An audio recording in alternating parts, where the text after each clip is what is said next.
All right. And we'll turn it over to Dr. Stoker, and we'll go from there. Thank you, Mr. Kern. So this evening on the Education Committee, we have one agenda item which has a lot of parts to it. So we've been doing our comprehensive plan. We're a phase 3 school, and because of the pandemic, some of the timelines have changed. Tonight is going to be our committee meeting where we focus on the comprehensive plan and the work that we've been doing over the past few months to get to the point where we're ready to propose and to present to the public for posting for 28 days our overall comprehensive plan, which will cover the next 3 years in most cases, and in some of the sub-plan cases, 6 years. So before we even get started, I just want to thank Mr. Kern, who sat on our steering committee, almost everyone here that's seated at the tables for all of the work that was put into all of the comprehensive plan. We had 10 meetings. There was a lot of detail. There were a lot of outside meetings that occurred, a lot of feedback. I really appreciate how everyone approached the process. It was a lot of really good conversations that I think are getting us to a good place for the next 3 years and what we're looking to do moving forward. So thank you, first of all, to everyone who was a part of that. We had a great deal of stakeholders, and I'll get into who they were in a minute.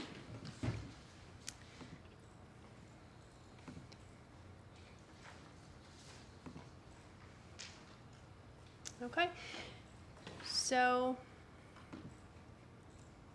sorry, my computer's updating a little bit here as we go. So we have, I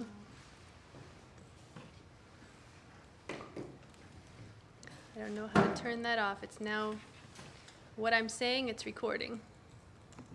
All right, let's see if I can turn that off. All right, so our comprehensive plan will cover the period of July 1st, 2022 through June 30th of 2025. It's a 3-year plan. However, our due date for the plan to PDE is the end of August of 2022, which seems odd. But because of the pandemic, they're letting us submit it retroactively. So we are not late with that. It's just the timeline that we have to submit by August, but it actually will go back to the beginning of the 22-23 school year as of July 1st. So again, talking about our steering committee, we had a pretty robust steering committee. We had 46 members on that team. You can see the breakdown of the demographics of that team. We had 16 teachers, which covered all 4 buildings. We had 9 administrators, including the superintendent, assistant superintendent, director of educational technology, curriculum and instruction, special ed director, and principals. Educational specialists, we had 8 of them, including our school psychologists, school counselors, librarians, technology integration specialists. We had 6 parents, and those parents together had students in all 4 buildings. So we had feedback from a parent perspective from all of those buildings as well.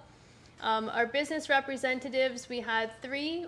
One was from Knowlton Diagnostic, one from Crime Victims Council, and one from Center for Humanistic Change, which are partners that we've worked with, and we had a long-standing relationship across the district. Community member, we had 1 resident, and then we had 3 others, which were a board member and some consultants. Many of these people have multiple roles within the district, but when it comes to the steering committee and what we have to input into the system, we have to just select a role per person. But again, many of these people covered many different areas. We had 10 meetings across probably like a 6-month period. We had about a meeting to 2 meetings per month, and that's how we progressed through the development of the plan. All right, so our needs assessment. We reviewed current comprehensive plans. So we did that back in January to see what our goals were and how we felt we've been progressing towards meeting those goals. That current plan ends at the end of June of this year. We sent out a survey to determine what purpose stakeholders believe Northern Lehigh should serve in the community. We had 752 responses to that, which is a really good response rate. 46% of those were parents, 25% of those were students, and about 12% of those were faculty. We looked at the Future Ready PA Index, which started to be publicized at that time for last year's results, and then eventually it was updated with the PVAS results as well. We looked at other local data, including academic, behavioral, and social emotional data. We considered equity. We looked at some of our subgroups like economically disadvantaged, some of our different races and ethnicities, We looked at our students who have IEPs and English learners. We gave some additional surveys out specifically with regard to our induction plan and people who have been through the induction process. We had new teachers respond at a 75% rate, and we had mentors, which in our district we call helping teachers, and administrators, so anybody that oversaw a new teacher at a 79% response rate. So we've been getting some pretty good responses to our surveys and feel that we have a pretty comprehensive feedback with regard to what we were surveying. We also had large group and breakout room discussions within the steering committee and additional information that the steering committee would ask for. So as we progressed through, if we came to conversations and steering committees wanted more information, we would go get that information and bring it back as necessary. So we spent several meetings revising the mission. Here is what we came out of those discussions. So this is what we're proposing for Northern Lehigh's new mission statement. The mission of the Northern Lehigh School District is to provide a safe school climate where everyone is valued, respected, and included.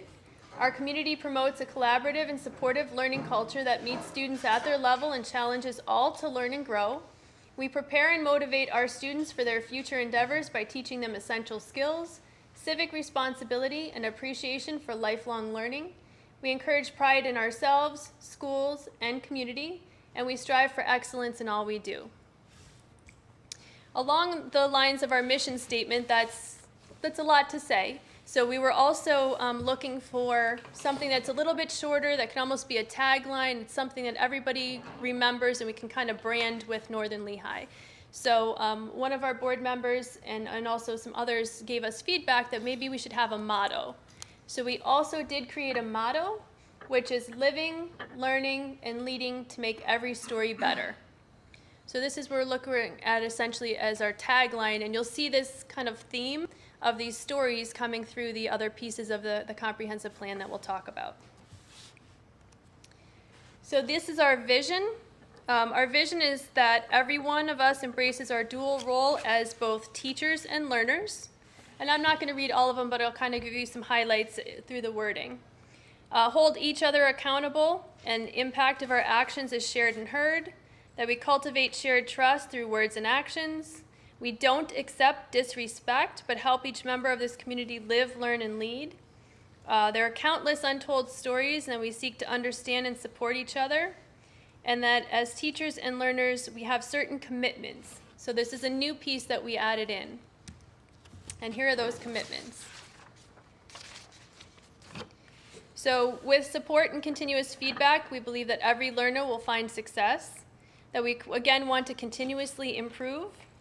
That every student's story and every stakeholder's story really starts before they come through our doors and continues after they leave. We'll make the most of the time we have together and become stronger for the next chapter. That we want to help each learner gain the tools necessary to achieve their vision. Openness is encouraged, trust is built, shame is diminished, and we want to lead with honesty and transparency. Where learning happens, we want it to be as safe, functional, and beautiful. And then we want to make sure that we engage in problems that need to be solved every day as groups and as individuals. We embrace and value the diverse population we serve, and we know that that's continuing to get more diverse each day. We use data to make decisions. Numbers are attached to people, and we need to remember that because there's deeper meaning when we connect those, when we look at our data, but we also recognize that those are individuals or people. We honor failure as a necessary part of the learning process, and we will meet everybody at their level and help them continue to grow from that. Maximizing the resources we have, and we'll do this all by design, each responsible for our part, to shape each other's individual stories while also taking deep pride in the stories we write together as a Northern Lehigh School District. Along with that, we also break this into educational values that groups have that are stakeholders within the district. We look at students, staff, administration, parents, and the community. So again, just taking pieces of this, students, they need to take ownership of their stories. Administration will provide a supportive culture and effective learning environment. Staff and faculty must engage in lifelong learning to positively impact each student's story. Parents and guardians, we view as partners in students' educational journey, and we want to see involvement and collaboration as much as possible from families in the school setting. With the community can serve as partners. We believe that Northern Lehigh is a microcosm of the larger community, and contributing to the success of the district will in turn contribute to the success of the surrounding community.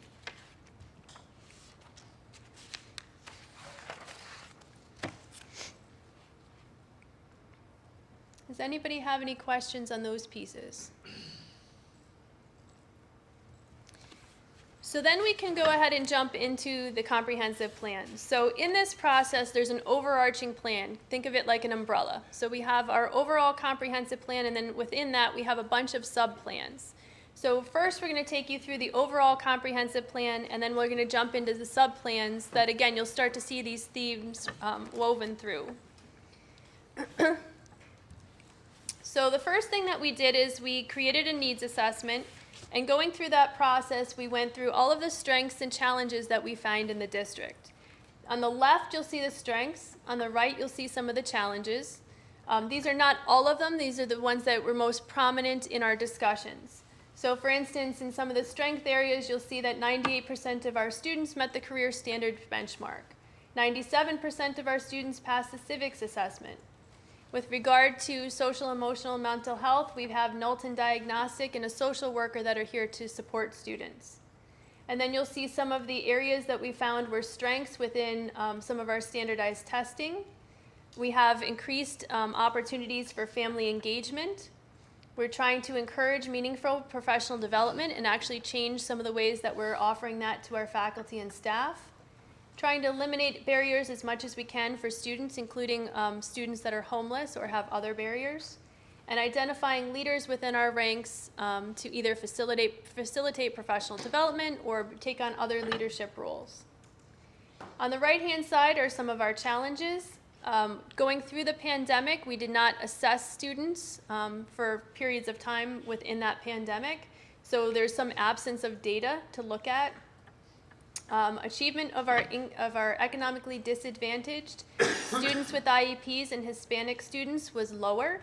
However, the growth of all student group was higher. So taking those pieces, it was kind of a flip-flop there. Standards-aligned curriculum and assessment is emerging, and fostering a vision and culture of high expectations for success for all students, educators, and families is emerging. Increase in mental health issues and behavioral challenges that we've seen throughout the pandemic, and certainly as we're coming back into schools full-time. And then what kept coming up as a recurring theme is the student's sense of connectedness to Northern Lehigh. If we can get students involved in something, a club, finding a mentor within a school building, if we can somehow connect that student to the district, they have a higher chance of being successful throughout their educational career. So from that, we developed 3 goals. Our 3 goals are 1, curriculum, 2, culture and climate, and 3, achievement and growth. So those are the overarching goals. Curriculum is then broken down into 3 pieces. Curriculum is broken into articulation, assessment, and evaluation. So this is part 1A of the curriculum goal. So this is the articulation piece. So we had to create a goal, and it has to be a 3-year goal because that's what our plan is, and it has to have benchmarks. It needs to have what's going to happen at the end of year 1, end of year 2, and then whatever our goal is, that would be where we want to get to by the end of year 3. So by the end of the 23-24 school year, we'll have an articulated curriculum for all subject areas. That's what our goal is. This year began that development for math, ELA, foreign language, and we looked at our English language development program. In year 1, social studies, business and technology will be the focus. In 23-24, family consumer science, health and PE, science and careers. And in year 3, which is 24-25, art, music, and library. And I apologize, that bigger goal up top should be 24-25. So that's kind of our curriculum cycle for articulating the curriculum. The next goal is assessment. So once we do have that curriculum as part of that cycle, we're also going to be cycling through, as departments create their curriculum, the assessments that go along with those. So again, that should read 24-25. By the end of the 24-25 school year, we'll have a common assessment and assessment practices for content areas listed below. So again, this is a year behind the other ones. So year 1, math, ELA, and foreign language. Then year 2, again, social studies, business, and technology would follow. 24-25 would be family and consumer science, health, PE, science, and careers. That last year, they're going to be developing the curriculum so they wouldn't get to the assessments. That would be, year 4, which would be art, music, library. They'll follow after the conclusion of this current comprehensive plan. So that's something to consider for moving forward into our next plan.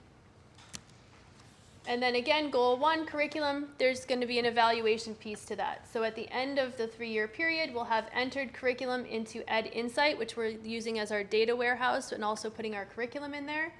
And then we'll be evaluating it for consistency, effectiveness, and then refining that curriculum as we go. So on the left-hand side, you'll see when we're going to enter those curricula. On the right-hand side, you'll see when that's going to be evaluated. So again, we're articulating the curriculum, tying the assessments to it, making sure that we get it into Ed Insight, and then making those connections so that we continue that cycle of evaluating the curriculum to make sure that it's the most effective thing that we're doing for students, that we're reaching the student outcomes that we're trying to get to. Okay? And then as part of what we need to submit to PDE, we have to talk about the professional development that goes along with that, and also the communication that's tied to it. So on the left-hand side, you'll see understanding by design. So making sure that everyone's aware of how to design curriculum using the backward design. Canvas is going to be our learning management platform. So that's something we're looking to move into next year. And we're looking to use that professional development for our faculty, but then house a lot of the professional development that we're looking to do within that system as well. Ed Insight is our data warehouse. We've worked behind the scenes, Mr. Pine, Mr. Hill, and really uploading all of the data that we have in the district and putting it into that program so that we can start to roll that out to all of the administrators, faculty, and we can start to look at what the trends are that we're seeing in that data, and again, as they tie back to curriculum. And then again, professional development, looking at assessment, but doing some professional development related to assessment, common assessments, how do we get there, what needs to be included, depth of knowledge within those questions, and then varying question types, things of that nature. On the right-hand side, the major communication that will go out will be an abridged posting of curriculum on the website. So as part of that cycle, as we continue to develop the curriculum, we'll start to post that curriculum on our website, and that was some of the feedback that we had received from stakeholders for the past few years. How do I access the curriculum? How do I know what's being taught at a particular grade level? And even within the district, from teacher to teacher, if I'm a 4th grade math teacher, how do I know what's being taught at 3rd grade math level? Or how do I know where I need to get them to for 5th grade math? So again, this communication is going to be helpful to a lot of people. Any questions on the curriculum goal? All right, our next goal is culture and climate. So there are 3 sections again for this. So part A is the PASS. That's one of the assessments that we give district-wide. It's a new assessment for us, and I'll talk about that in a minute.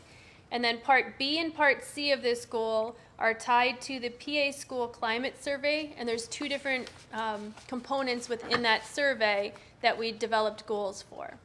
So the first one is PASS. Within PASS, there's several different domains that we measure. It's a social emotional learning assessment that we give universally K-12. It's the first time that we gave it this year. We gave it once. We're looking as we move forward to give it twice. It gives us good feedback on where we need to go and what proactive programming we can put in, but also some reactive things that we can do to address student needs. So by the end of the 24-25 school year, we'll have reduced the percent of secondary students who report low satisfaction or low moderate satisfaction regarding feelings about school by 15%. So feelings about school is, when we talked with the developers of this tool, was most closely tied to that sense of connectiveness. So when we talked about students getting connected to school, this is the particular domain they said that would give us the best data as to whether a student feels connected to school or disconnected from school. So that's why we chose this particular category. So our baseline is currently 11% low satisfaction and 21% low moderate for a total of 32%. Again, we want to reduce that and have more students having positive feelings about school. Part B of this goal, again, ties back to the PA School Climate Survey, which we've started to administer. We've done a lot of culture and climate work at the secondary level. We've been partnering with CLIU 21, Michael Heater. We also worked with Valley Youth House and had Mike Brady come over from Camp Fowler to do some work as well. So this particular component within the PA School Climate Survey is a school safe and respectable climate. So we're looking for how much do our students view our buildings and their learning environments as being safe and respectful? So by the end of the 24-25 school year, we'll have increased the percent of students who feel physically or emotionally safe in the district to an average score of 3 or higher. So right now, high school students are at a 2.84, middle school students are at a 2.67, and secondary staff are at a 3.01. I know these numbers probably mean nothing to you, but what they look at is to have a score in the higher threes, above a 3.5. And right now, our secondary staff has a perception of 3, which is getting closer to that, but our students, there's a little bit of a disparity there in how the students feel about whether or not the learning environment is safe and respectful. So we're trying to close that gap and move the students up so that they're feeling more safe and that it's a respectful climate. The other component that we're looking at in the PA School Climate Survey is student support. So by the end of the 24-25 school year, we'll have increased the percent of students who indicate that they feel listened to, cared about, and helped by teachers and other adults in the school to realize behavioral and academic goals to an average score of 2.8 or higher. Again, we're seeing a disparity between the way that the students view things at the secondary level versus the way that staff do. So high school students are at a 2.5, middle school students are at a 2.56, and secondary staff are at a 3.04. We're looking to close that gap and trying to get the students to feel more student support, to feel supported within schools. I just have a question. Yep. When did you do the, what was the time frame for that? I believe we did that in the fall, in the winter? High school was November. November. Dave, did you, same time? Middle school was shortly thereafter, early December-ish. Thank you. You're welcome. What's the scale based on? 4, 5? So they want you to be about like a 3.6. What's the high? The top. I believe it's a 4. Is it a? I think it's a 4. Okay. Oh. Good questions. Because again, that scale doesn't mean anything to you just looking at the numbers, for sure. I think we're 3.6 is what they feel is a comfortable level, is a school climate that's positive. So you can go above that, but that's what they see as an average. So we're trying to get closer to a 3.6, but again, we're shooting for just getting that up over the course of the next few years. How many questions are involved in the survey?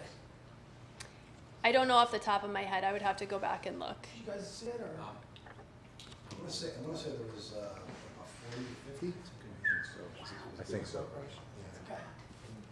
There are, a lot of them are written as like declarative statements. Right. And then there was, rate your degree of like agreement or your degree of comfort or what have you. I want to say there's between That's a 40 lot and of 50. questions to get. They have to have a good number of questions with kind of repetition, Yeah. topic built in to check for consistency among the students. Right. Or each individual, consistency within a single student. Yeah. And there's 3 different domains. So we've only selected 2 of the domains for Part B and Part C, but there are actually 3 domains. And it's not just secondary staff that was surveyed, it was also other adults. But when we got the scores reported to us, it was kind of put together. So it was hard to distinguish if did it come from parents, did it come from staff. So we just pulled the staff numbers out of there. What was the participation rate? 50 questions. I have a question, if I could. If you said 4 is the maximum, 3.6 or something like that is what schools really are shooting for. That being the case, why is our goal at Northern Lehigh only 2.8? Why are we not trying to get that higher? So we talked with, certainly we can go higher. You know, we're looking to shoot for as high as we can get. We talked with the representative from PASS, who, the developers of the tool, and asked what's a, you know, when we look at achievement or growth, and we look at like a 5% jump or a 10% jump, or something that's, you know, a goal that we can attain, we asked what that number may look like. And that was the number that was given to us by the developers of the tool for change over the course of, you know, year to year. Gail, I know you had a So by the end of question. the comprehensive plan. Correct. We're looking to get to that sweet spot that they're recommending. Well, the sweet spot's 3.6. We're Right. looking to get up to at least a 2.8 by that time. By the end of the comprehensive plan. Correct. Not by the end of the upcoming academic year. Correct. Okay. The participation rate that went through for that, with students obviously changing and Do you have that? 361 students at the high school participated in the past survey. How about the PA school climate? Do you have I don't that? have that data. Yeah, it was almost universal at the middle school. We gave time during the flex period to get this done. There were some kids who just, you know, not for me. But it was probably, if I had to guesstimate, 225 at about 250 students.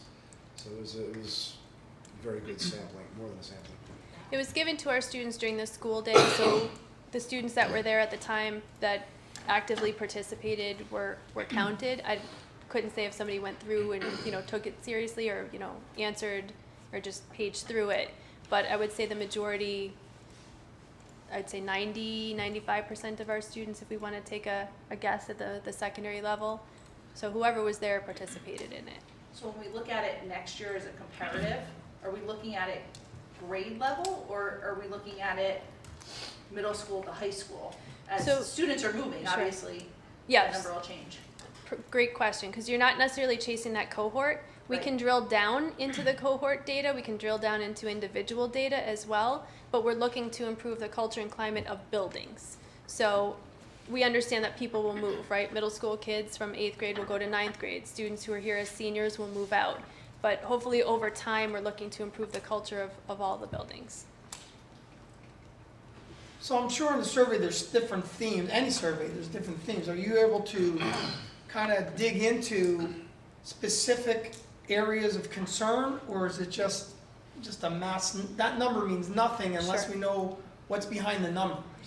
So using both the PASS, which is individual, we can look at individuals, we can look at different cohorts of students, we can look at grade levels, we can look at full buildings, we can look at the district. So we can drill pretty far down, and we have done that. Each of the principals has taken their data and looked at, you know, what do we see as far as concerns in groups of students, with individual students. You know, maybe we need to have Knowlton come in and work with individual students based upon some of their responses. Maybe it's, you know, more of a systems thing when we're looking Right. at, you know, a building-wide. So you're able to Correct, yep. cherry pick what you need to Yeah, look we at? can disaggregate the data however we need to for that. With the PA school culture, PA school climate survey, it's a little bit different. We've been working with CLIU 21 and Mike Heater. So he actually has taken the data and has helped to drill down with the faculty at the high school. And did he do that with you too, Dave, at the middle school? No, we, Okay. on the climate survey, we did not have just an adequate sampling number to do much with. Okay. But the past, like I said, the past data was excellent. So he worked with us all year throughout our in-service days, and he was able to take that, and then he also would take the information from there and restructure some of the professional development he did as well. So you're planning on doing this in the fall when the students first start?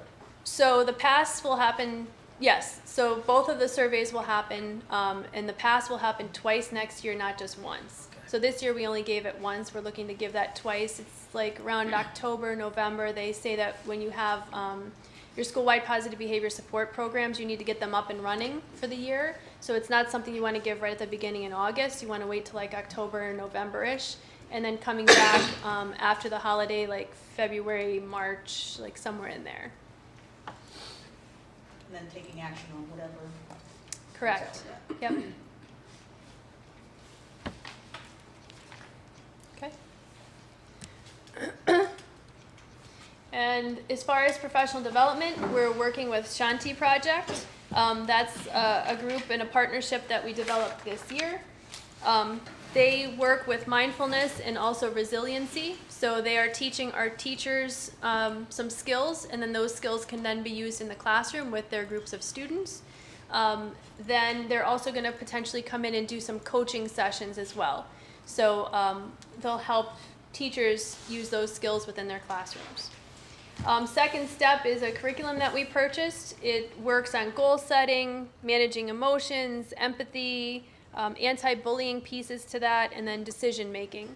So there are different skills for the elementary versus the middle school, but there's different units and lessons that are taught throughout the year to work on some of those pieces as well, to give kids the skills they need to cope. Again, with culture and climate, we started working with Mike Heater through CLIU 21. We're looking to expand that partnership. We also have plans to work with Mike Brady at the elementary levels next year, just like we did with the secondary buildings this year. And then the kind of overarching umbrella for all of this is trauma-informed care. So how does trauma impact our students? Recognizing the signs of trauma, and then trying not to re-traumatize students. So taking all of that into account, but putting these pieces together as one puzzle to look at the social, emotional, and mental health components. The communication pieces would be to notify families when we're going to administer the PASS and the PA School Climate Survey. Then we would be having data discussions. Those data discussions, as I said, we can drill down however far we need to. If it's an individual level, looking at using our social worker, Knowlton Diagnostic, whatever we need to do at that individual level to address students' needs. At the school or cohort level, we can put programs into place. We can have small group sessions. And at the district level, we'd be looking at more systems. If we're seeing, trends across buildings or across the elementaries or across the high school or secondary buildings, we can look at putting proactive systems in place to address some of those needs that we have. Any questions on goal 2? Okay, our third goal is achievement and growth. Looking at some of our strengths and some of our weaknesses, there were a couple areas we could focus on. As a steering committee and as a group, we decided to focus on math. Math was our lowest, and we thought that we can make some good jumps here.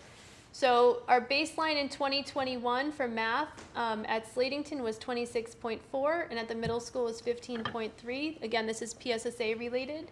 So those are the 3 goals that we have as far as jumping up. So by the end of the 2023-2024 school year, we'll have improved achievement in math by an additional 5%.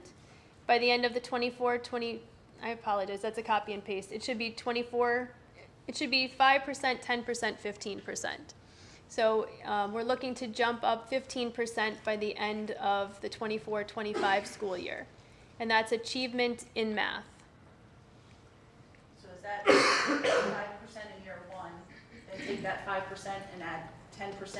Add another 5 on. It So should be it's 5, really 10. 5 a year is what you're saying? Yes. Okay. Correct. And we believe that there's a couple things that will go into this. If we're developing curriculum, this year we worked on ELA and math, the two core content areas.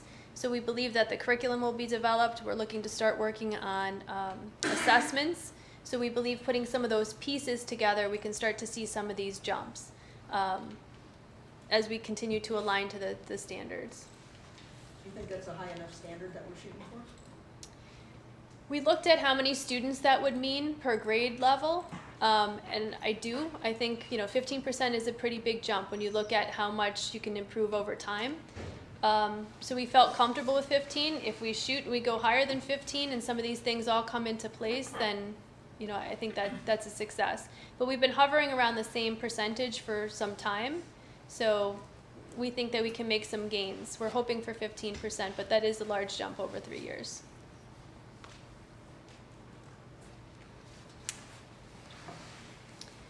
All right, when we look at growth, again, these numbers may not mean anything to you. I'll try to explain them the best that I can without showing you a visual of what they look like.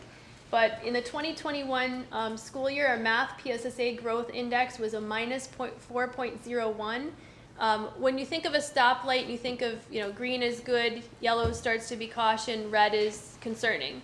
It's the same thing for PVAS growth. On the opposite side of that, once things start to go very well, you have like a light blue and then you have a dark blue. So that's what we want to get to, is we want to at least be in the green, if not higher than that.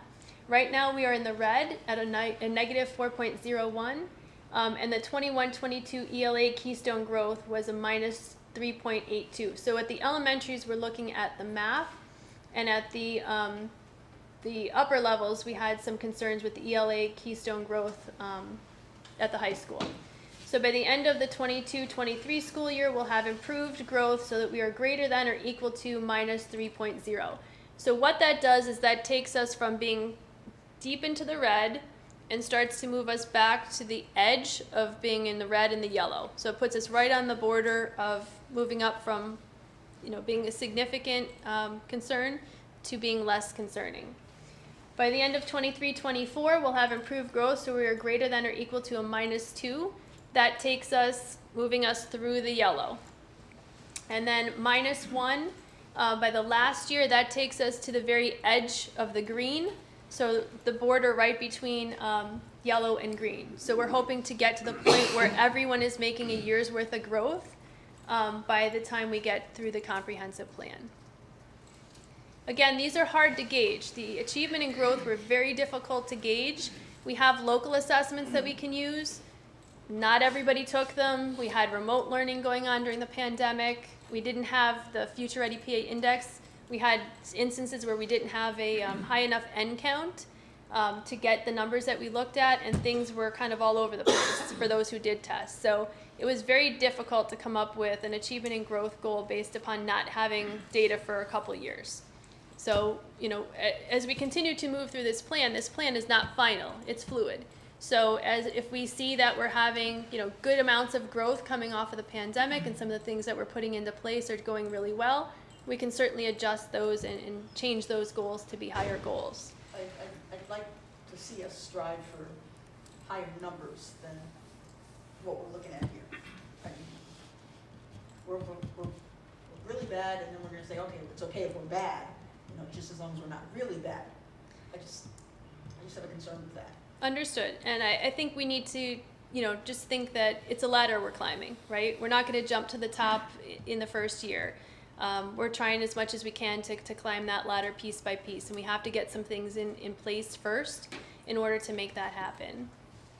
Yeah, I think we're taking major steps here and looking at our curriculum, and then we're looking at assessments, and we're starting to really become more standards-based, and then taking a look at, what are they actually expecting our students to do in PSSAs and Keystones, and kind of making that course relevant as well with our assessments and with our curriculum. So I think we're going to see better growth in this, but change takes time. I mean, you're looking at a 5-year growth plan when you make major changes that we're making. And I'm just speaking from an educator's chair. It's very difficult because you got to move staff, right? There's a lot of work to be done, and that change is going to take some time. Even with the culture of the classroom is going to take time. It's all part of it. That's why I was concerned asking questions about culture. If kids don't feel safe in their learning environment, we could do whatever we want to do with curriculum and testing and assessment. Our kids need to feel good about being there, and you'll see bigger changes. So, I think they're realistic, personally. I mean, that doesn't look good, but when you're starting at the basement, you're not going to get to the attic overnight. It's going to take some time. All right, and then when we look at professional development and communication, so some of the pieces that we'll be using are the Future Ready PA Index, which PDE mandates that we use that, not only in developing our comprehensive plan, but that's something that we should be looking at, each year. At Insight, our data warehouse, we're looking to train people. As we said, we got our data in there. We're looking to then get our curriculum in there, and then within that, see what trends are happening and work from there. Continuing to use local assessment tools, also continuing to evaluate those local assessment tools, if they're the right tools for us to be using. Do they measure what we think they're measuring? And, you know, are they helping and informing beyond the state assessment tools? Looking at data, evaluating data, teaching people how to use data effectively, and then differentiating instruction based upon what we are looking at with data. And then we'd like to get to the point where we have true professional learning communities focused in these areas, but especially with regard to achievement and growth. Communication, we do our annual data presentation. We're looking to continue to do that, making that as informative as we can, and then probably even having periodic data presentations, whether that be at an ed committee meeting, whether that be, you know, at the board level, but having more updates on achievement and growth throughout the year, not just one time a year. Progress towards our comprehensive planning goals. So these 3 goals that we have are looking to update periodically as well as to what kind of growth we're making in each of these areas. And then discussing subgroup performance and equity. As we talked about, our economically disadvantaged population is truly about 50%. It doesn't come out that way necessarily in publicized places because free and reduced, students don't have to apply for free and reduced because of the pandemic for meals. So we haven't had to have families do that as much as we have in the past. So we're not exactly sure of what our economically disadvantaged numbers are, but probably about 50%. Looking at our Hispanic students, looking at our students with IEPs, looking at our English learners, which have gone from 15 students to now we're up closer to 35 students that we have in the course of a year. So, you know, our demographics are changing. We need to make sure we're supporting those subgroups as well. So that is the overarching comprehensive plan. Now we're going to jump into the sub-plans. Does anybody have questions on anything so far for the overall comprehensive plan? All right. These sub-plans were attached to the agenda. They are electronic for you to see. There are 2 different sub-plans under most categories. You'll see a plan that's user-friendly. We try to create like a manual or a booklet that we can give to stakeholders so that it's something that they can look through and find what they need. On the other side of things, there's pieces that we have to do on the back end and put through the Future Ready Comprehensive Planning Portal to PDE that are not as user-friendly, and we didn't think printing those out and handing those to families would be the best option. So we did create like a manual for each of these, and then we have what we have to put through to PDE. I'm just going to generally take you through some of these plans, and then Mrs. Dodd and Mr. Pine are going to jump into with some of the plans that they've worked on to give you some of that information. So again, look at the user-friendly version. That's what we'd give out to families, but the other piece is what we have to put up in, for 28 days and allow feedback and then submit to the state. So that's why you're seeing 2 different versions of some of these things. So the first one is our student services plan. This comes under the law of Chapter 12. This is a 6-year plan. So this actually runs July 1st of 22 through June 30th of 2028. So it's very difficult to say in the next six years what we're actually going to have as services in the district. You know, things are going to change. We saw things change overnight in some cases with the pandemic. So we can't really guess 6 years out. Again, fluid document here. We're looking to put as much information in here as we can. This really came from that sense of connectedness. We had some feedback that, you know, do students and families know all of the programs that are available? Do they know the clubs, the sports, the arts? Do they know who our community partners are? Do they know where they can go for help when they need it? So we try to make this as comprehensive as we can. And over the course of the 10 meetings, we probably came back to 5 meetings where we just kept getting updates. Hey, we forgot about this. Oh, did you think about this? And we kept adding and trying to enhance this as much as we can. So again, I'll take you through the topics. I'll give you 1 or 2 examples, but I'm not going to spend a lot of time. You can certainly look through this.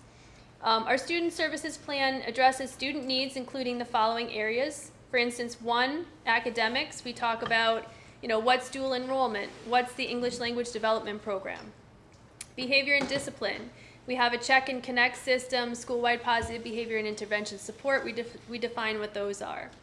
Social and emotional well-being. We have a social worker that's now working on campus. and our student assistance program. Library services, we talk about what's happening at the elementary level and the secondary level with our libraries. Family engagement, I think our principals have done a fantastic job, not just during the pandemic, but even coming off of the pandemic, with our family engagement. At the elementary levels, we have family engagement monthly meetings. At the secondary level, we have coffee and convo meetings. It's really a nice experience for parents to go in and meet with our principals and have that two-way communication. So again, promoting those opportunities for families.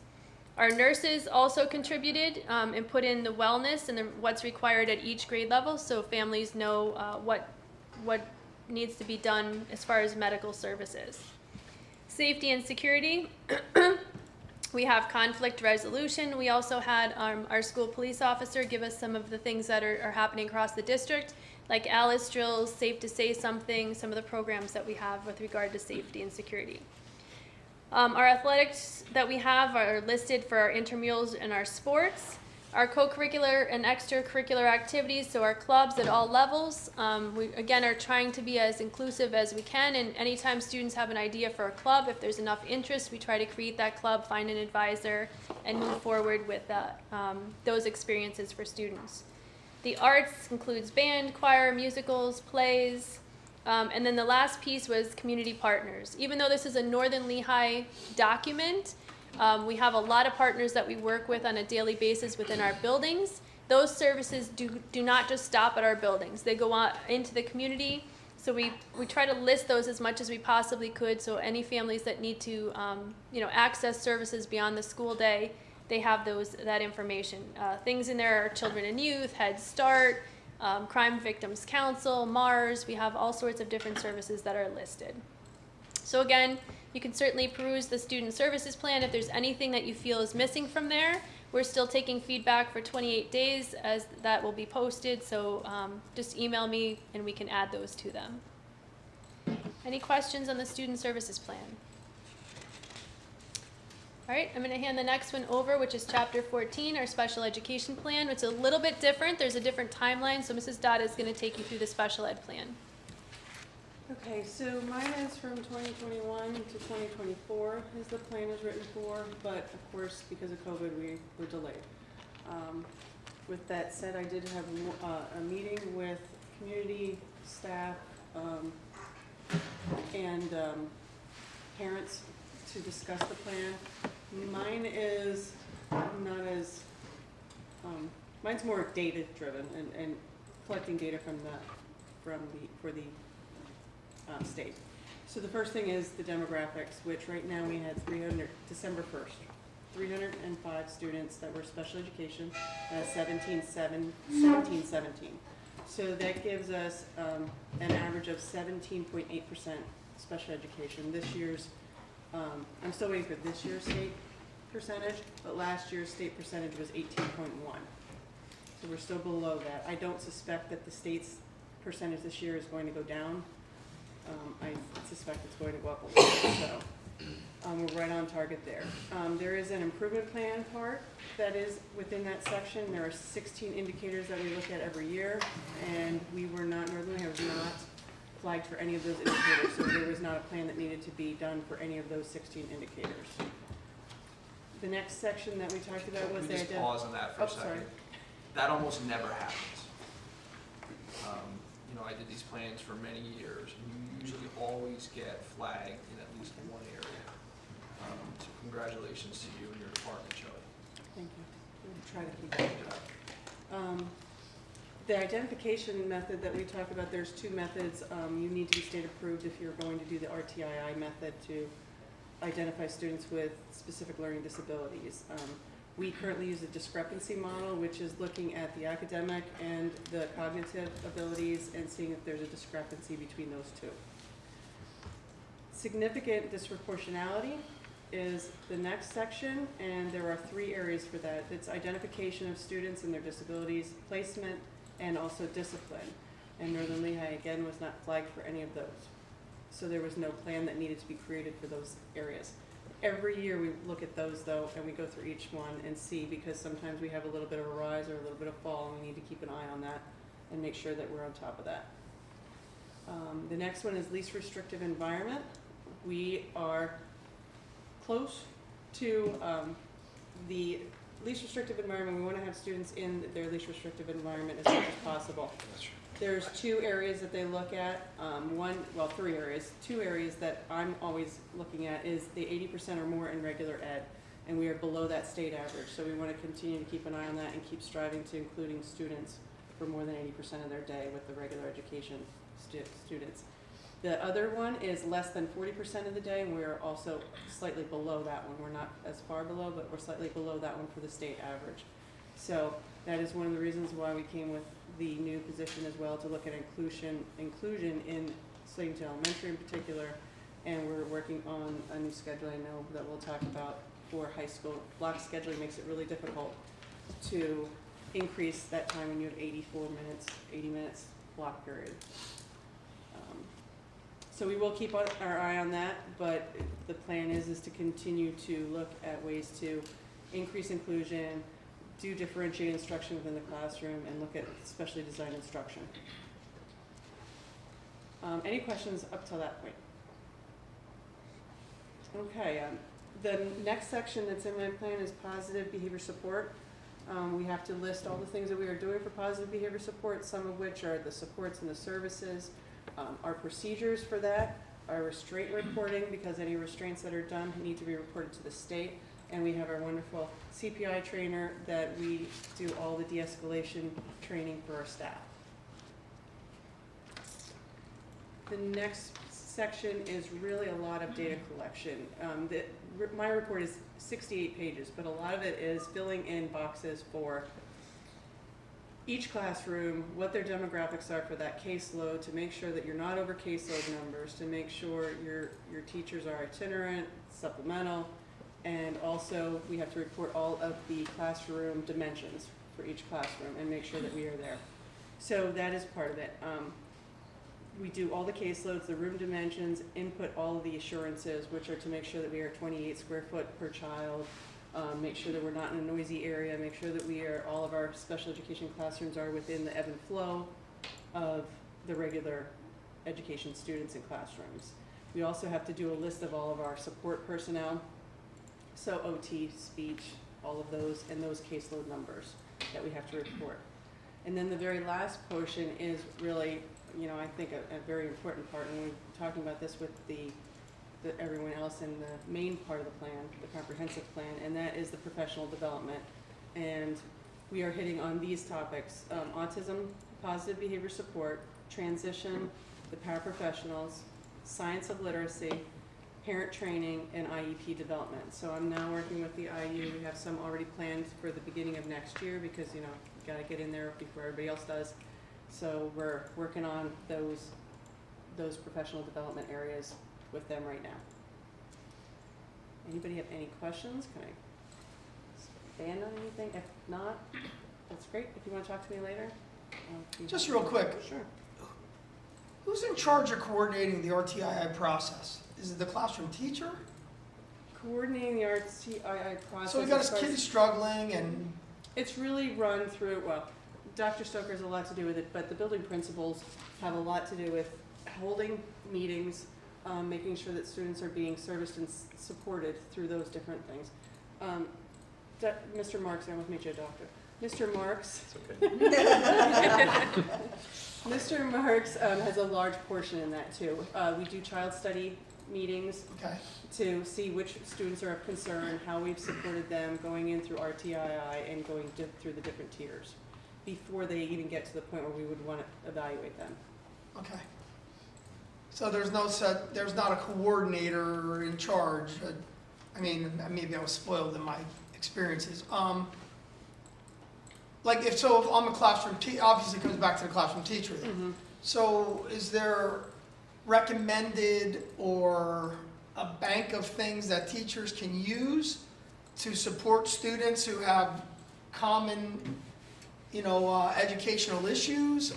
So I think the academic tiers are always easier, right? We Right. have reading interventions and things like that. I think maybe behaviorally, that's where we now use a BCBA to come in and help instruct teachers within the classroom. I use my TOSA to often go in and help students who are teachers who are struggling with maybe some student behavior. And to look at in class and helping to support them within that process within the classroom. Right. How about academically? So academically, that would be your reading interventions. Okay, And I would probably look to Dr. Stoker more for the academic, and it depends on the buildings too, I know. We're using Math 180, Read 180, System 44. We're using that with some of our special education students. You know, within the classroom, teachers are doing interventions. We have a lot of different platforms that we're using to help support that as well. I wouldn't say that we have, you know, there's like a book that they can turn to and say, here's everything that we have in the district. We don't have something like that at this point, but each building has, you know, things that they use, especially in the elementaries where we have reading specialists that can help with those interventions and help with ideas for support. yeah, I get, well, the concern is, you know, obviously we want to keep kids from going special ed route. Yep. Obviously, so, you know, do we have a coordinated effort to make sure that's happening, or is it just kind of like, well, this classroom teacher's doing this classroom teacher's doing that, and, So at the building level, pre-referral to special education is under the leadership of the building principals, working with their data teams, okay, right down to the individual classrooms to support individual children. okay. If you would like to offer me an RTII coordinator, I'd be happy to have one. I know you would. I don't have it right now. I But understand. it's really under the leadership of the building principals at the building level, pre-referral to special education. Gentlemen, I don't know if any of you want to weigh in on that. So, we have a process that we will follow where the teachers kind of exhausted what they may know, or they'll make a referral to our child study team. Okay, We meet weekly, myself, my emotional support teacher, my school counselor, 2 reading specialists, and we go through data by data, whether it's behavioral, right. you know, academic. So there's a process, is what I'm Yep, looking for. there's a process, and then sometimes, you know, from there, we will come back to them and say, try this, let's get together, let's bring in the team, and we'll meet with the parent, we'll meet with the teacher, we'll do a Strategize and come up with a plan of Correct. some sort, and and see then if it we'll works. try that plan for a period of Okay. time, and if it's working, great, if it's not, we'll try something different, and that's essentially how we work our way up the ladder as well. I understand. And there's not I'm sorry to make this meeting longer than what it is, but I'm trying to learn. So when are those types of interventions done? Or is there a specific time, or is it just done in the regular classroom? Like, is a student pulled and then, It really depends. Okay. So both is Okay. the answer. So it's done specifically inside the classroom in a differentiated implementation model, I guess. Or we also have win time built into our schedule. So Okay. when I say win, it's what I need. So Right. it's an intervention time that's built into our daily schedule.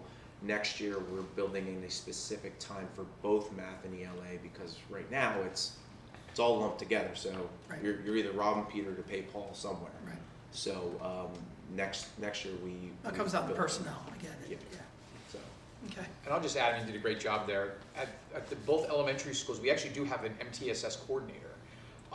You know, for instance, in my building, it's Amanda Bayshore, who's also a reading specialist. She's the one that sort of works with me, and she's the one that usually the first go-to to the teachers. And what we talk about as it sort of filters up, Mr. Kern, you know, that's where we involve Mr. Marks. A lot of times when we have our data meetings, you know, it'll be our reading specialist, myself, school counselor if needed, and Mr. Marks, who meet with the teachers to talk about, you know, student concerns. So at the building level, there's sort of, there's a, you know, who's it, yours, is it?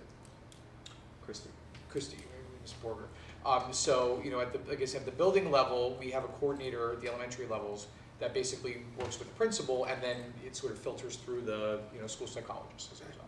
And middle school, we do not have an RTII program? No, sir, we do not. Okay, We have, this year was spent evaluating what tools we want to use beyond what's already in place for special education students. That was one of the reasons why we piloted IXL, that platform, so Right. heavily this year. And we have made the decision to move forward with that. We do use our flex period for a pull-out program. A lot of that is either kids who are already identified, but also kids who are showing need, and they can rotate amongst the teachers that way. So I'm not gonna say that supports don't exist, I'm gonna say they exist a little bit informally, but we're working to codify what our approaches are going to be through a good assessment tool and a good investment in there. Thank you. Any other questions on the special ed plan? Shelley, did you have anything else you wanted to add? I'm sorry. No, I don't think so. Thank you, everyone. All right, the next plan we have is the gifted services plan. This falls under chapter 16.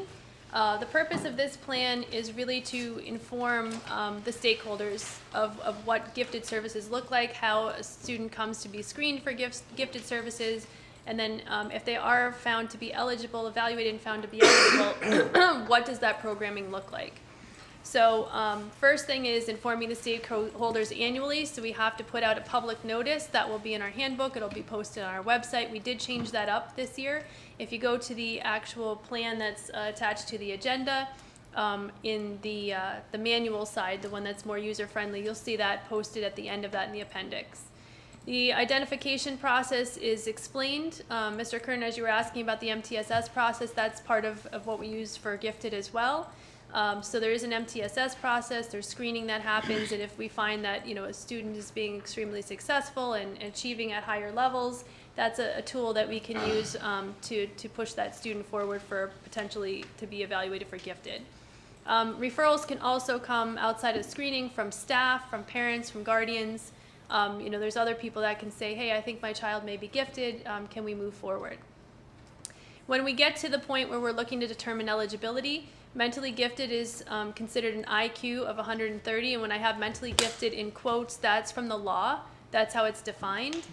But there's also multiple criteria, so it's not just 130, you know, as an end-all be-all. There are definitely multiple criteria that can be used, such as above grade level achievement, rate of acquisition of skills, is there an expertise in a certain particular area, do we see students that are more creative in certain areas, you know, other factors that may preclude a student from testing the way that they normally would. For instance, if we have a student who's an English learner and maybe has a language barrier, they may, you know, be gifted, but it may not come through with the language issues. So we do also look at intervening factors. So from there, what happens is if we find that a student, you know, is going to be screened and evaluated, the evaluation happens, the school psychologist does that evaluation, Mr. Marks, and then writes up the gifted report. So that evaluation comes back in a certain period of time. If the student is found to be eligible for gifted services, we hold a GIEP meeting just like we do on the special ed side of things for an IEP meeting, and try to design what that specially designed instruction would be. From there, we try to provide high quality, meaningful programming for gifted students at each level. When we say each level, it's not each building. The state defines each level as elementary, middle school, high school. So in each of our buildings, that looks a little bit different. In the elementary, it's typically extensions and enrichment, sometimes in the classroom, most of the times in the classroom, sometimes as a pullout. In the middle school, we have things like, for instance, if a student is stronger in math, they can take Algebra 1 as an 8th grade student. They might be accelerated, for instance, if they, you know, are doing really well in, let's say, English. They might take a 9th grade English course at the high school while they're still in 8th grade. They can either do that through Bulldog Academy, they could walk across the street to the high school, whatever that, you know, ends up looking like for them. And then at the high school level, many times students who have gifted programming get the services that they need through the courses that are offered at the high school. But we also have LCTI, we also have things like the Emerging Health Program, Independent Study, AP courses. There's a variety of things that are offered at the high school level as well. At the end of this, then we also have the contacts, so if anyone is looking to refer a child for gifted services, we have all the facilitators that are listed and anybody else that would need to be contacted, principals, Mrs. Dada, Mr. Marks, myself, that are at the end of the plan in case anyone is looking to you know, have a referral for gifted services. We did add something new to this since the last time the plan was out there. If a family member did want to refer or a staff member wanted to refer, they can just write a note. We actually structured that request a little bit more so that it has all the information that we're looking for. So in the appendix, you'll see that that's changed a little bit. Does anybody want to add anything for the gifted services plan? Any questions on How many that? gifted students do we have in North Lehigh? That's a good question. What are we at now? Off the top of my head, I have to look. Yeah, we'd have to look it up. Told myself to look before it took my head. Yeah, right? I didn't. I'll see if I can. Thank you. I want to say we hover around 20 at the secondary Is it- level. 18, 20, I think we were at. I'm not sure where we are at the elementaries now. I wanted to say somewhere around the 30 mark. 30 altogether? Between 30 and 40. Okay. And statistically speaking, so in years past, before they changed the criteria for gifted services, the IQ was a 130 or above. So statistically, when looking at the batteries that we give, that's only 2% of students across the sample, across the national norms. They've expanded it a little bit, so that's why the numbers look a little bit small, but statistically, you know, when you're looking at 2 to 4% of student population, that's why the numbers, I think, look a little bit smaller. But that's something that we're trying to hone as well. So we're trying to work on those numbers and try to make sure that those students are caught within the MTSS process as well, so then we're acknowledging all the needs of our students across the board. So on that thought, is the gifted program the only avenue for students who are excelling in classes, that they have to provide or go through the gifted program versus, for instance, a higher level English class or math class, just because they're, if I think about gifted and the IQ, I feel like we're missing some of our students to try to continue. We have a structure that you have your low tier, your middle tier, and your high tier, and we're spending lots of time here and lots of time here, but those kids in the middle or even that are starting to excel, how are we So that kind of would fall- moving them? So they may not qualify for gifted services, but they can qualify for enrichment.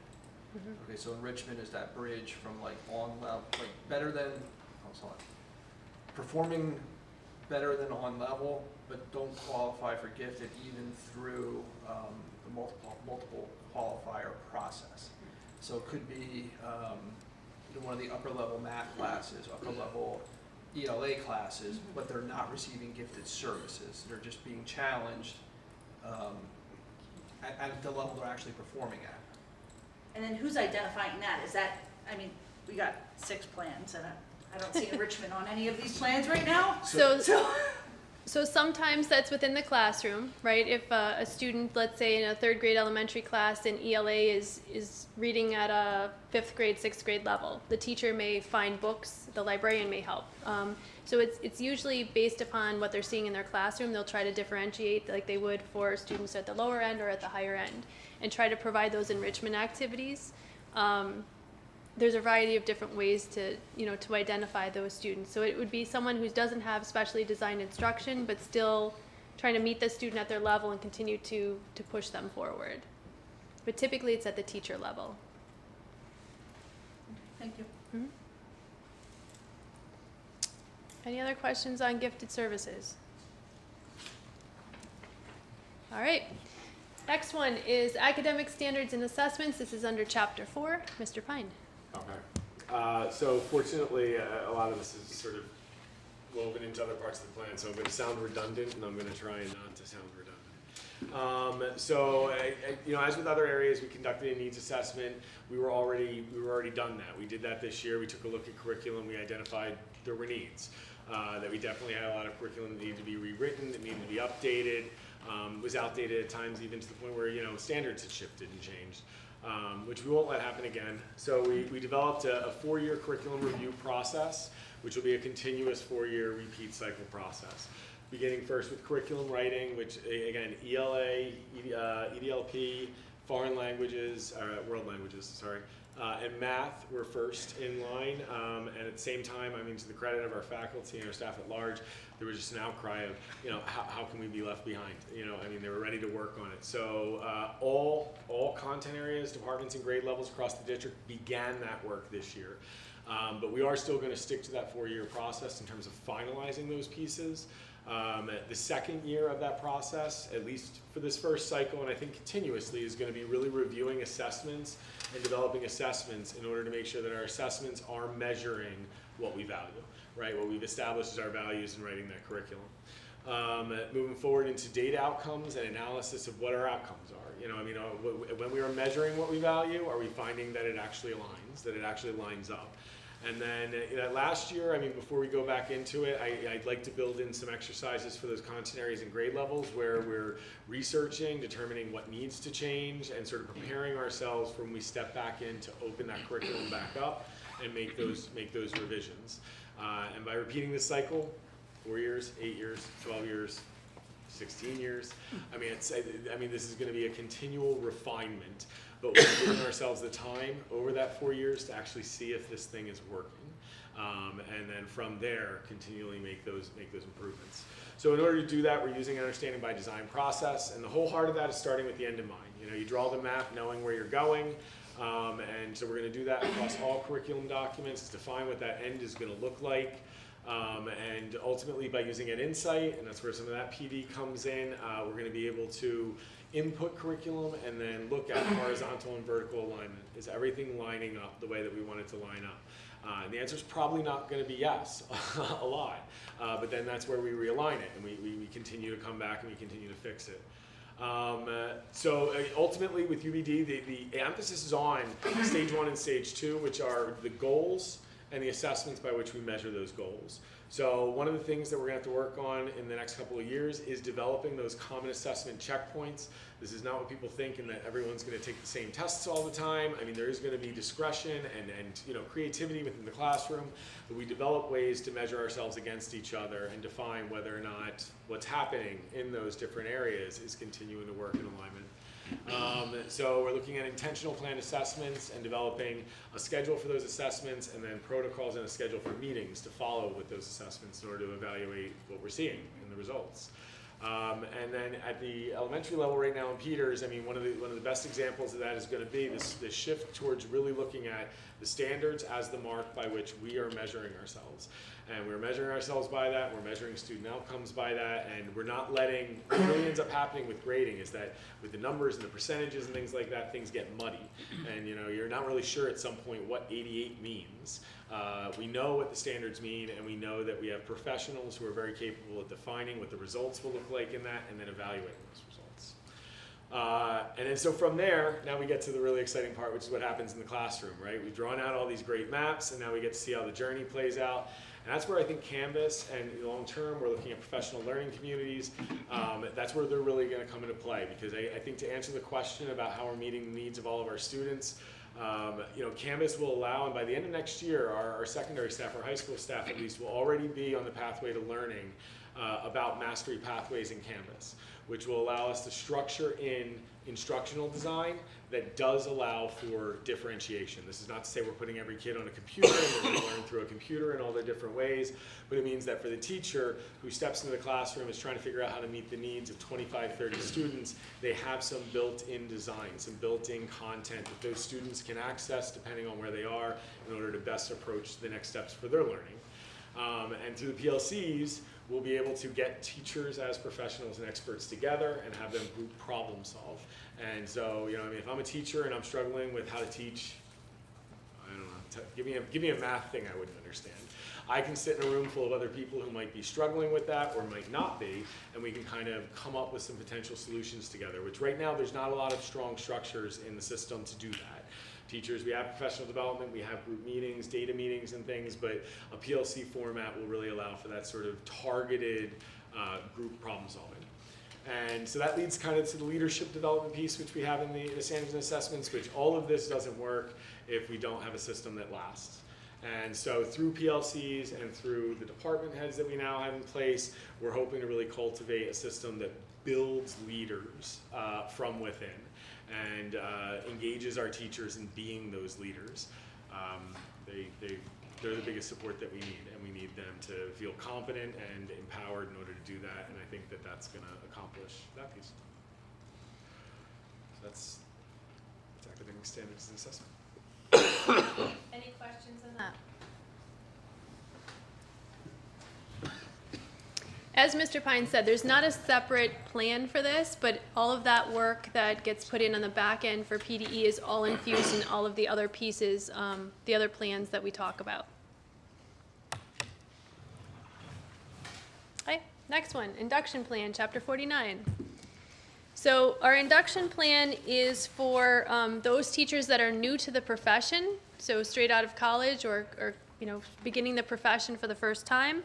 But we also do things a little bit different at Northern Lehigh with regard to this. So we also induct, or we do orientation and things like that with teachers that are new to just the district as well. So if a teacher's taught 3 years in a neighboring district and they come to Northern Lehigh, we don't want them to struggle, so we give them support as well. So our induction plan might be a little bit different in that regard. So the goal of our induction plan is obviously to acclimate new teachers and teachers who are new to the profession to Northern Lehigh and give them all the support so that they stay. They can do their jobs well, and that they want to stay for a long period of time. In this induction plan, inductees are considered anybody in their first year at Northern Lehigh, first year teachers, long-term substitutes that are here for 45 or more days, and educational specialists. And then specialists include school psychologists, librarians, school counselors, anybody that would fit into those categories. At Northern Lehigh, we call our mentors helping teachers. We have two different divisions of helping teachers because we have those two classifications of new teachers. So if a teacher is brand new to the profession, they have to go through a full induction program through the state. That helping teacher that we assign works with them throughout the year and gives them a lot more support than somebody who may not be new to the profession but is just new to the district. That person goes to the IU with them. They support them throughout the entire year, not just learning policy, procedures, and things that are maybe new to a different building for them, but just becoming a new teacher and everything that goes along with that. The other type of helping teacher that we have, or we call them sometimes secondary helping teachers, is a helping teacher that just helps a teacher who may have taught somewhere previously, whether that's public school, charter school, Catholic school, private schools, but is new to Northern Lehigh. They also receive a helping teacher. And that helping teacher just really helps them acclimate to the building, to their position, but doesn't need to necessarily support them in being a new teacher. So those are the two types of helping teachers that we have. At Northern Lehigh, we have a new teacher week. That new teacher week happens prior to the in-service week in August. So for us this year, August 16th will be our orientation day, and then 17th and 18th are the days that the new teachers are here. If they have to go through the induction program, they do so. It's typically held at L-Tri-C, but CLIU 21 holds the program. And then if they are not brand new to the profession, they get to spend time here at Northern Lehigh for those other 2 days. During those other 2 days, they receive support from our technology integration specialists. They work with their helping teachers. They get their rooms ready, do curriculum types of things, some potential professional development, whether that be individualized or in groups of new teachers. So there's a lot going on during that new teacher week. The orientation program typically has run on the first day. It's all of the district administrators meeting with the new teachers. We talk about all of the different departments and some of the important information to kind of get them off and rolling. And then their helping teachers come in, meet with them. They have a really nice lunch that the Northern Lehigh Education Association puts on, and then from there they go back to their buildings and get to meet and tour with their principals and have conversations about what the expectations are for the year. So there's a lot of district topics and building topics that are covered at that point. We are looking to expand what we're doing with new teachers to having a continuous professional development throughout the year.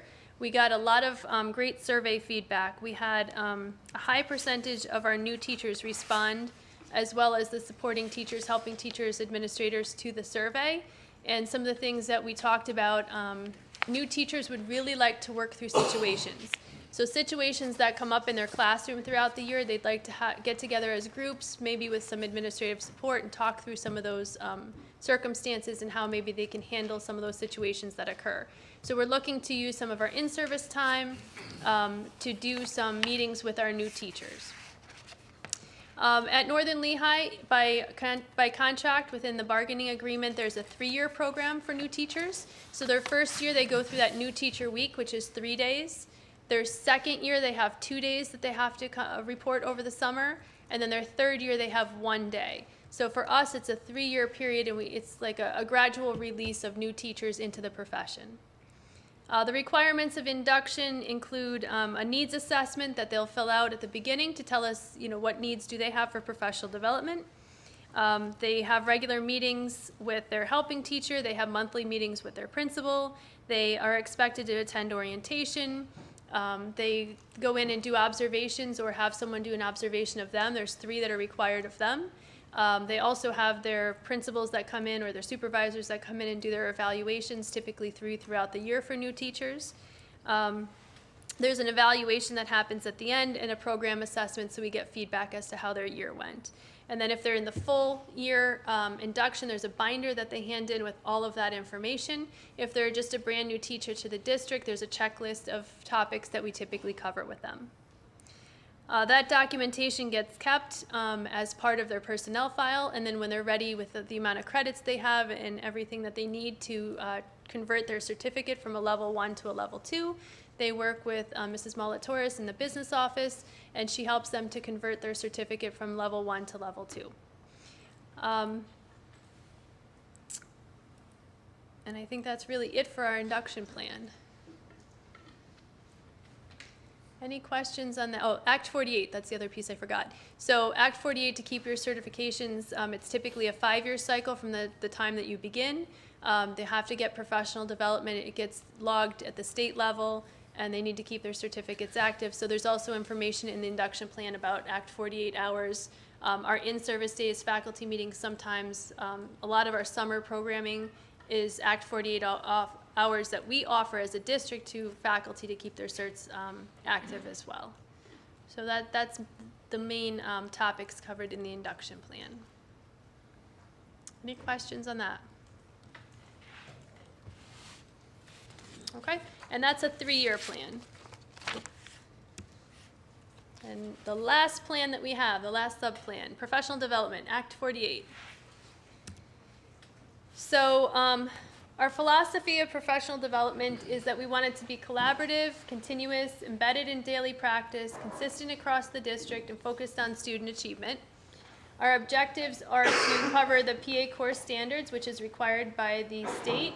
It needs to be aligned to the Danielson framework, so everything that we're putting in on the back end of the comprehensive plan, all of the PD that we're doing has to be tied to the Danielson framework, at least one of the components. It has to align with educator and district needs, so we do put out a survey to get information back from teachers about what needs are out there as far as professional development. And then we want to evaluate the effectiveness of our professional development. We've done so through exit tickets quite a bit during the pandemic. We also, at the end, are looking to do some feedback on how the professional development has gone throughout the year. Opportunities for professional development on campus at Northern Lehigh include in-service days, faculty meetings, asynchronous courses. We have summer learning activities. We have something new we're doing with a joint effort between ourselves, Whitehall, Copley, and also Catasauqua this year, where we have some of our teachers who will be presenting some of the courses, and all of the teachers in those 3 districts are welcome to come to like this summer workshop that they're going to hold for 1 day. So that's a new experience we're very excited about that we're partnering with them on. Outside of our districts, CLIU 21 holds quite a bit of programming, Patan, workshops, conferences, graduate credit. There's a lot of different opportunities for professional development. Tracking of the professional development, we use CPE Tracker. That gets uploaded to the state, to PERMS, so that we have the information registered at the state. We talked about Act 48 requirements, keeping certificates active. Teachers have to get so many hours within a 5-year period in order to keep their certs active. They can do so through college credit. They can do so through Act 48 hours. We have an annual professional development survey. Typically, we send that out the last week of school, which we're looking to do for this week, so that we can get some information back from teachers. That helps to inform of how professional development went this year, but then also as we start to design what it's going to look like for next year, we use that feedback to do summer learning, and also for 22-23 to design some of those professional development activities. We have to take this plan and annually evaluate it. So members of our steering committee will get together annually to evaluate the professional development plan and see if there's anything we need to change.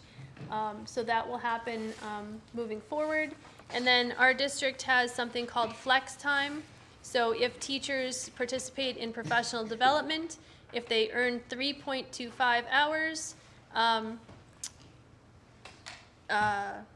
or 6.5, 3.25 they can flex out of a half of an in-service day. If they get 6.5, they can flex out of a full in-service day. We offer that 3 times a year. Currently it's November, December, and June. And we're looking at ways that we can continue to build in flexibility with professional development so that all teachers get the professional development that they're looking for and that it's geared towards what they're looking to, the areas that they're looking to grow. Any questions on the PD plan?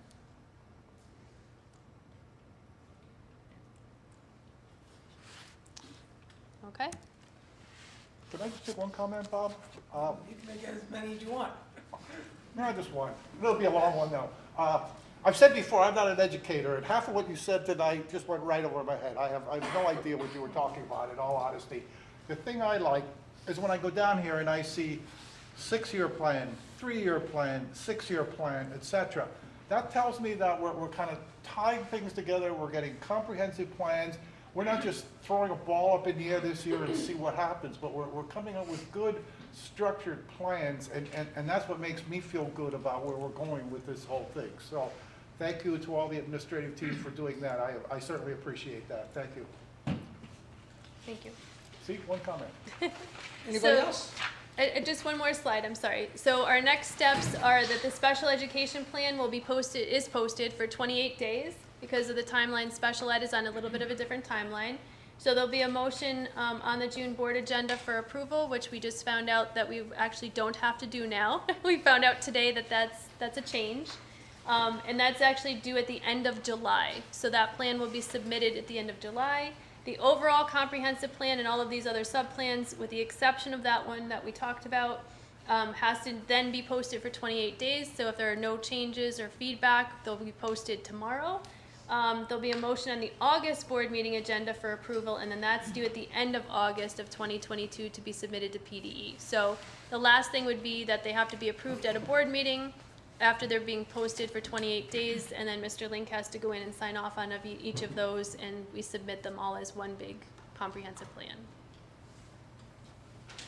Okay. So if anyone has feedback, you can certainly email me on any of those pieces if there's anything that you see that needs to be updated. Obviously a major undertaking and job well done. Anybody else have anything to say? I'd just like to echo that for Dr. Stoker, Mrs. Dada, and Mr. Pine. They really led all of these plans and sub-plans here. It's literally, that's 6 years into our future, like Mr. Green was saying. So thank you, and to all the people that played a role in the different committees that happened over the last, really since September and October. So, great work. Yeah, I like the structure and the benchmarks and the timing and everything kind of tying together. So, well done. Oh, I guess we'll close the Education Committee meeting. Thank you. Thank you. Yeah, we're going to policy? Yes. We are. Turn it over to Mrs. Husak. Hello, everyone. I didn't see everybody here, 7 o'clock yet. I made it on a Monday, everybody. Thank you, Mr. Green, and the rest. Just a couple items in policy to review. I will pass it over to Dr. Stoker to begin with policy 246. Thank you very much. So this evening's focus for the policy committee is going to be food service, and we also have some facilities and usage that we're looking at as well. So with regard to the first policy, federal law and regulations require that school entities participating in federal nutrition programs must have a board-approved school wellness policy, which must be assessed once every 3 years beginning in 2020. The assessment must include the extent to which each school is in compliance with the law and policies related to school wellness, the extent to which the school wellness policy compares to model wellness policies, and a description of the process made the school entity in attaining the goals of the school wellness policy. At Northern Lehigh, we complete the triennial assessment, but we also hold at least annually, with the exception of the pandemic.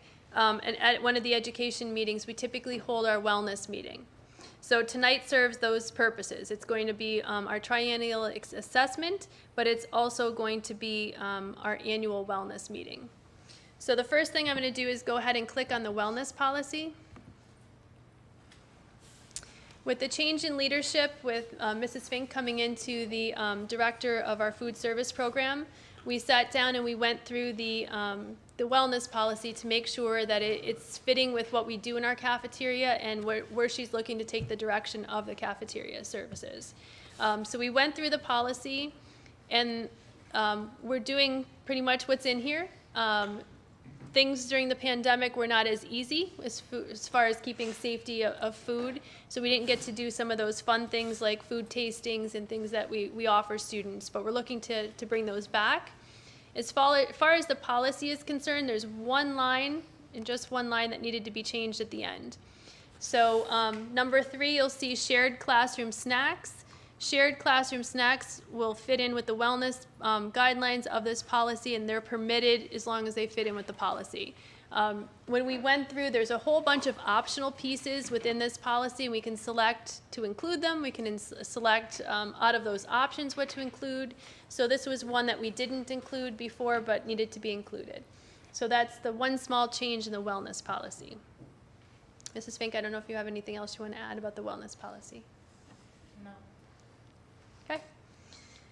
So as far as the board members that are here, do we have your nod to move this to the next board meeting next Monday for first reading? Yes. Okay. Thank you very much. So the next piece is the triennial assessment survey. So I'm just going to grab that for a second.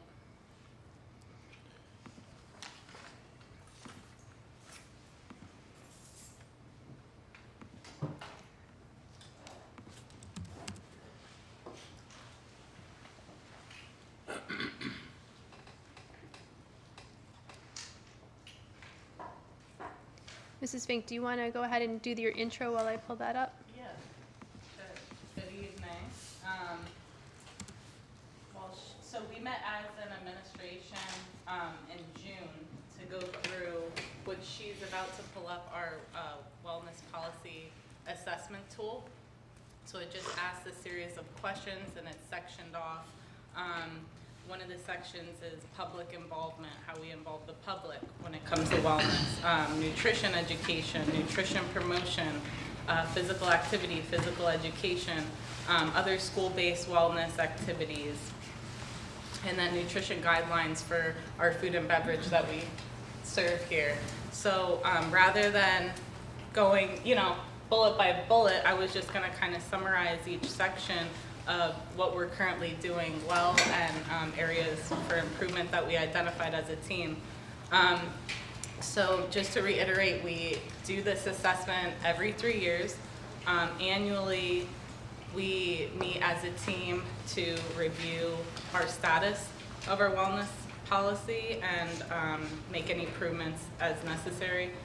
And we invite the public to attend our meetings and provide their input as well. In the past, our wellness committee was comprised of a variety of community members, including board members, administrators, food service staff, school health professionals, parents, and students. So the only feedback in this section in particular that we are going to focus on next year is having more meetings, just maybe adding a midway point throughout the year just to assess and see what we can work on and refocus on to continue out the year. So instead of annually doing meetings twice a year with the wellness committee, also for the next section, nutrition education, we integrate nutrition education in our health education courses. We've provided nutrition newsletters in the past to educate families on various nutrition topics. These have included healthy recipes that they can make together at home. resources, we have websites posted on our food service tab on our school website, links to USDA, eatright.org, CDC, just reputable sources where families can get good nutrition and wellness information from. My personal goal for next year is to provide newsletters on a monthly basis that cover different nutrition topics and include snack ideas, healthy snack ideas, and healthy recipes for families to make at home. And nutrition education by either myself or some dietetic interns that will hopefully be coming in the fall and also spring to assist me with this, to do more classroom education and tie it into their regular curriculum. Also, hopefully on a monthly basis, but we'll see. The nutrition promotion section, we offer whole grains, fruits, vegetables daily at breakfast and lunch. We have provided food sampling in the past in our cafeterias prior to COVID, so that students can try new food and have a hand in selecting the menu options here at the school. Our food service staff, I am always encouraging them to encourage the students to select all 3 meal components at breakfast and then all 5 meal components at lunch. So breakfast includes a grain, a fruit, and milk. Lunch, protein, grain, fruit, vegetable, and milk to make up a balanced meal. Goals for next year in this category is just utilizing our Primero Edge software program to calculate the nutrition facts for our entree items as a starting point, to provide students and parents the calorie information, carbohydrate, protein, fat, and sodium content, and also to partner with local farms, incorporate more locally grown produce on our menus, and any potential field trips as well where they can, possibly go and learn about agriculture. Also, provide more opportunities, again, as Tanya said, with food sampling, now that we can do that again, and engage students in the classroom. Cooking demos came up as a great idea, and just surveys and polls to vote for like featured menu items, things like that, to get more student involvement in planning of our menus. And then physical activity and physical education. We identify that physical activity is highly inherent in our community here at Northern Lehigh, and students enjoy recess, gym class, competitive sports, after-school activities, summer recreational activities. Recess breaks can be anywhere from 15 to 20 minutes at the secondary or at the elementary levels, which contributes to the 60 minutes that is the goal recommended by the CDC for the students to get in daily. And again, just a goal in this particular category is to partner with local recreational parks and facilities just to continue to promote physical activity during those after-school hours as well, to come full circle. Other school-based wellness activities, we provide adequate space and time for the students to eat. Breakfast ranges anywhere from 10 to 15 minutes, lunch 30 minutes at all schools. It is a joint effort by food service, maintenance, custodial, to keep a safe and sanitary environment. And our school food service staff do maintain their food safety certification and continuing education credits annually. And just to give an example of how we had to adapt during the COVID pandemic, we've effectively adapted a grab-and-go style food service, particularly at middle school and high school for our breakfast, so that they can grab and go and eat in their homerooms at the start of the day, which has helped increase our participation in breakfast specifically. And goal for next year in this category is researching and utilizing available funding and additional outside programs within the community to enhance student wellness in nutrition and physical activity. And the last section of this toolkit here is nutrition guidelines for all food and beverage served at school.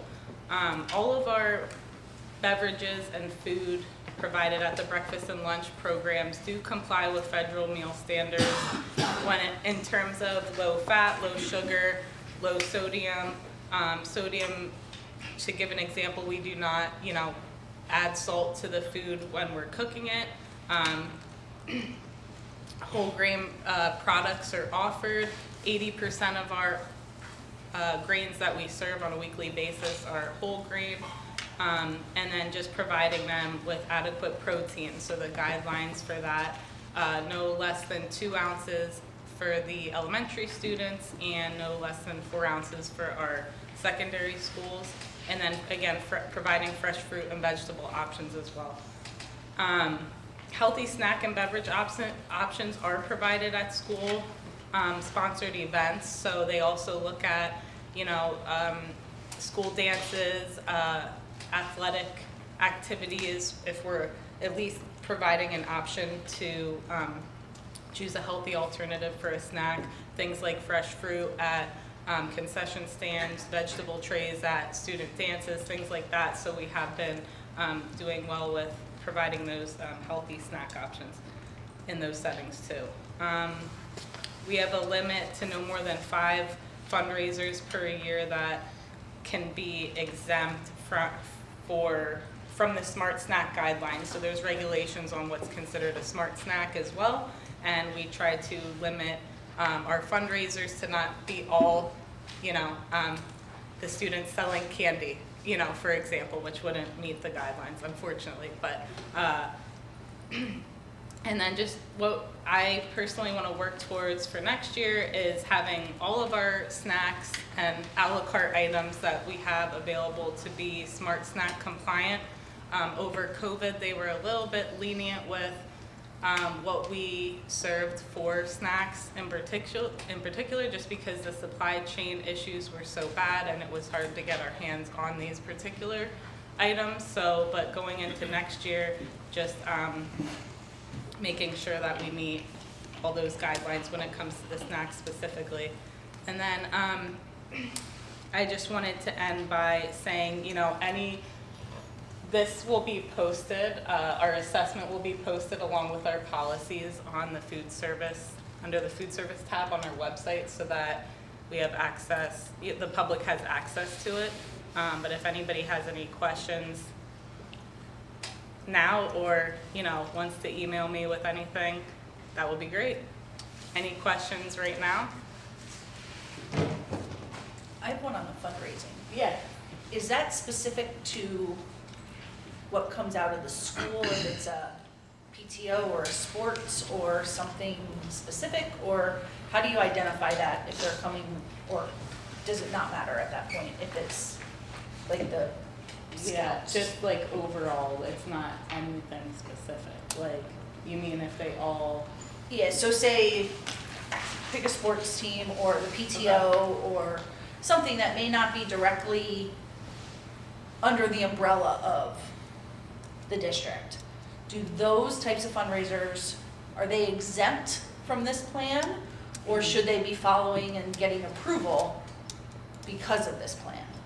They're exempt, it's just the fundraisers that school, like during school hours, are gonna offer. So any like outside or, off-hour club that they decide to do something, that's Okay. not included in the, restricted 5 that we have currently. Okay. So, I hope that answers your question, but. Anybody else? Thank you.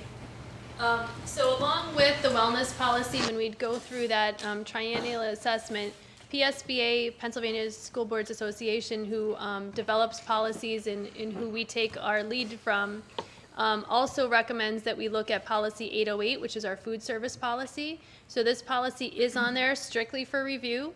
It was sent out ahead of time, so if anybody has any feedback and wants to give us any recommendations for changes, you can certainly do that. But at this point, we're not recommending any changes. Based upon PSBA's most updated language, there's nothing to change, and there were no recommendations, at least from administration, for anything to change within the food service policy. So I'll open it up to anyone that reviewed it. If anyone has any changes, suggestions, if you want to bring those forth at this time.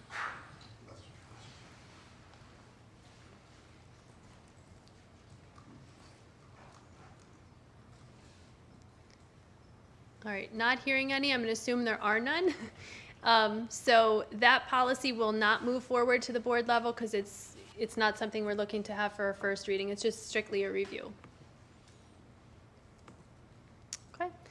Our next policy, then, we're going to move away from food services. We're going to move to our facilities. Mr. Durr is going to go ahead and take over the next one, which is policy 707, use of school facilities and equipment.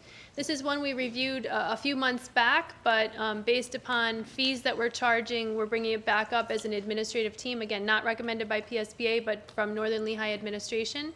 Mr. Durr has some recommended changes. Welcome, everyone. So policy 707, facility use, there has been a surge in the number of groups using our turf primarily. And I wanted to go through the fee schedule and possibly make some changes to the actual policy. So what we have done, and you'll be able to see it up there on the screen, Dr. Stoker, Mr. Link, myself, and Sherry Molatoris met on several occasions to revise this policy. And what we have done, the policy that we currently have has three groups. It's a Group A, a Group B, and a Group C. We have taken, what we're recommending is taking Group A and B and combining them into a single Group A and then a single Group B.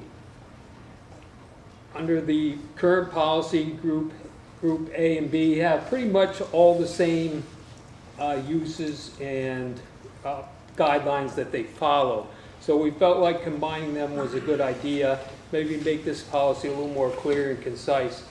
So I'll go through the Group A, which it's broken down into like 3 sections. The first section is school organizations, which is primarily our sports teams, our band, our theater groups, those things along those lines. And there's some detail in the first paragraph there.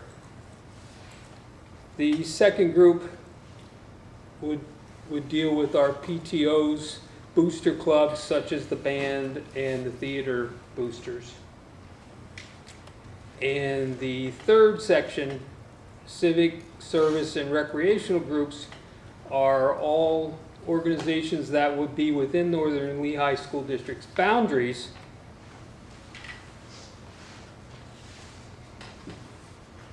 such as our boys and girls,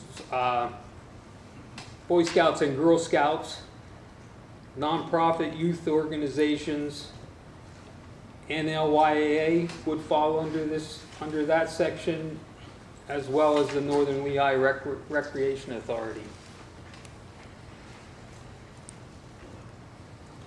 Are there any questions about the Group A changes? We've taken the old policy, we grouped A and B together. We really haven't changed anything other than combining the 2 groups.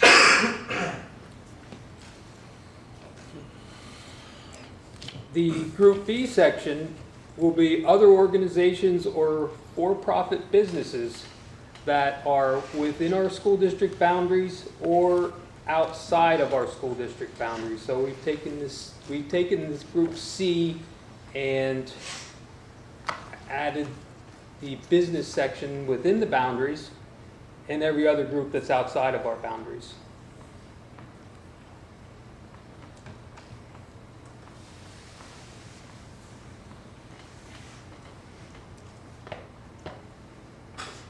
Are there any questions about the Group B folks? So when we move down through the guidelines then, there's just a few changes in there getting us away from 3 groups, just down to 2 groups. The first general guideline that there is all Group B will pay rental fees on all occasions. That's what our C group was before. Now we're recommending that the B group remain the same. They all pay rental fees on all occasions.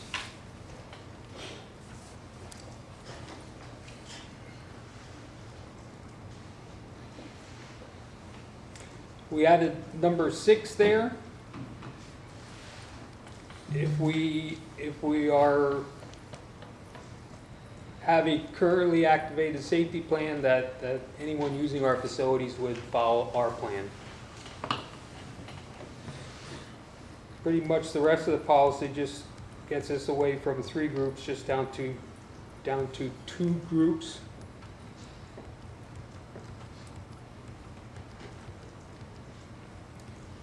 That section there, where all the fee schedule is, we wanted to remove that from the policy and actually attach the fee schedule as an AR at the end of the policy. So we remove it from the policy, get it out of there, and make it an AR at the end of the policy. And we'll review the fee schedule here in a moment.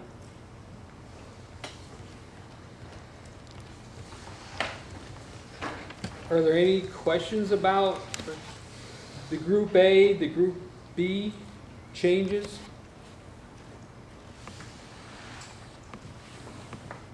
The new Group A pretty much remains the same as the Group A and B was. There aren't really any changes there. Everything's still the same.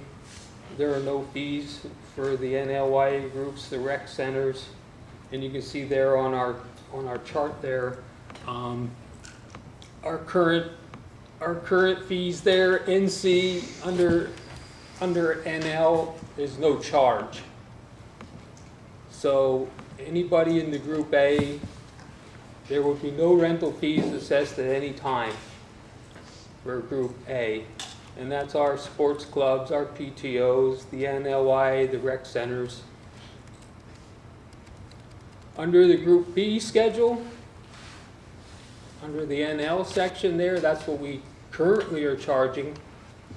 And the auditorium is $150, a flat rate, $150, no matter how many hours they would use it. Someone wanted the dining room or the kitchen area, or not the kitchen, but the cafeteria areas, it's $40, a flat rate for one day if they used it 1 hour or 8 hours, and so on, right on down through the rest of those facilities. Everyone in the slate this past Friday saw a breakdown of the fees from other school districts, so we wanted to be competitive and fair and along the same lines with everyone else in the valley. And the new rates are there. We felt they were fair for our facilities. I guess at this point I'll open it up. Does anyone have any questions, concerns, thoughts?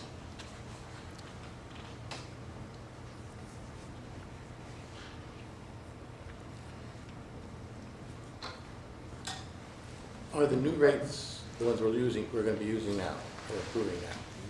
The new rates would be, yes, they would be that's what we're... The proposal right now is that, and if we approve it, it will be that. Yes. Why is the stadium field with no lights and lights the same rate? In the new policy. In the new rates, it's $400 for the first hour and $100 for every hour after. Right. If you have lights on, it's $400 for your first hour, $150 for every hour after that. So it's $50 additional dollars per hour. That's where the difference of the lights become. Yes. But for the first hour, there's no difference. Correct. is this competitive to the rest of the area around, or are we gonna, for something like this, I mean, obviously $80 or $125 an hour is, no one, great, we're getting lots of people, but are we still competitive in that to keep having people come to our facilities? We are still, I would say, very competitive when we're looking at similar venues. Okay. Take part on that. Yeah, similar venues, similar size.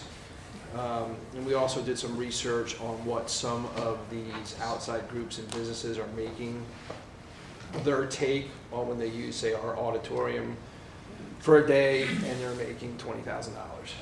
You know, we think this is very competitive. Yeah, you see a lot more, especially on the turf side and the stadium side, you're seeing a lot more districts starting to put in turf. So we want to make sure we're still competitive to be able to kind of still get some of that benefit from that. So we don't want to go too high, but we want to be competitive that we're paying our own bills. So if you're telling me that's competitive, then I'm okay with it. Yeah, and by no means is this, I don't want to put out there the illusion that, you know, we're going to break even with this the next time we have to install turf or something like that. But it's really more about putting some away to help offset Sure. that cost. Yeah, and completely agree. Like I said, I just want to make sure we're still remain competitive, that we still are being able to bring community in other areas back into our facilities to promote our facilities. So as long as we're competitive, we're good. And Mr. Geis advised us on the playoff situation, right, when we're going into D11 or PIAA Right. playoffs. They're going to have to pay as well, unless it's our team that's competing in it. So, Is that what others are doing as well? yes. Yeah, I don't know of any team that doesn't charge for a district or a state competition, that they're the neutral site. Greg, have we had any issues with anybody damaging anything? We have not. Okay. We have not. Every group that's come has been very respectful. They have their certificate of insurance. They've paid their facility use fees. We haven't had any problems. Thank you. And I want to just make sure everyone understands this. For the NLY folks and the rec center, nothing has changed for them. There's still no charge for any of our facilities on any day. So nothing has changed for them. They just got moved. We consolidated that group. Maybe to make it a little more clear, I suppose. Can we go back to the policy real quick Sure. and look at just item number 27? I just want to look Yep. at the clarity of it. It's very difficult to read it on my phone, so just want to read it on a big screen. Would you say number 27? And it does have something to do with Sundays, and it just was, it didn't click in my mind the correct way, so I just want to reread that. Sunday, they'll be responsible for the cost of labor to be present at the event. No Group A will be charged the facility on any day, including Sunday. That's contradictory to me, at least how I'm reading it. Maybe somebody else can explain that to me. Craig, do you want to explain the Sunday fees? So it says that if a Group A organization requests the use of a facility on Sunday, they'll be responsible for the cost of the labor of the event. No Group A organization will be charged a facility use fee on that day, including Sundays. So we have been successful with working with NLYA and their youth football program to get all their games on a Saturday. Mr. Geisen and the NLYA, we've all worked together.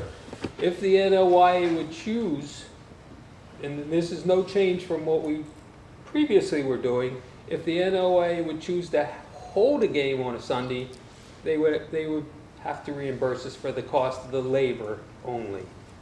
So it's not a change from what it was. If we have a game scheduled on a Saturday for them on a Saturday, and we bump them to a Sunday, there will be no fee. And I think that's what it says up there. I think so. So there's no change in that. It just we changed the A's to B's and stuff like that. So it still remains the same. There's no change for them. Other than they'll be a Group A now. Greg, can I go back to your light scenario there? I remember hearing sometime, I don't know who told me that, when you flip the switch and you turn the lights on there, it costs you like $100 just to light them up because of the surge charge that goes into effect. Is that true? Am I wrong on that, or? I would say that I'm not an engineer, but I know that the $125 we're charging an hour, we're not making any problem. We're probably not making anything when we turn on the lights. No, I'm not worried about that. I'm not worried about the 400. I'm just saying, once we turn the lights off, isn't there like an upfront fee of like X number of dollars? So I'm wondering if you turn on the lights at all, isn't that where most of your expenses on the lights? Like when you turn them on, it costs you 100, and then it costs you whatever, $50 an hour to have them on or something like that. Should there not be a fee anytime you use the lights up front and then decreases over time? You're not following me, I don't think. No.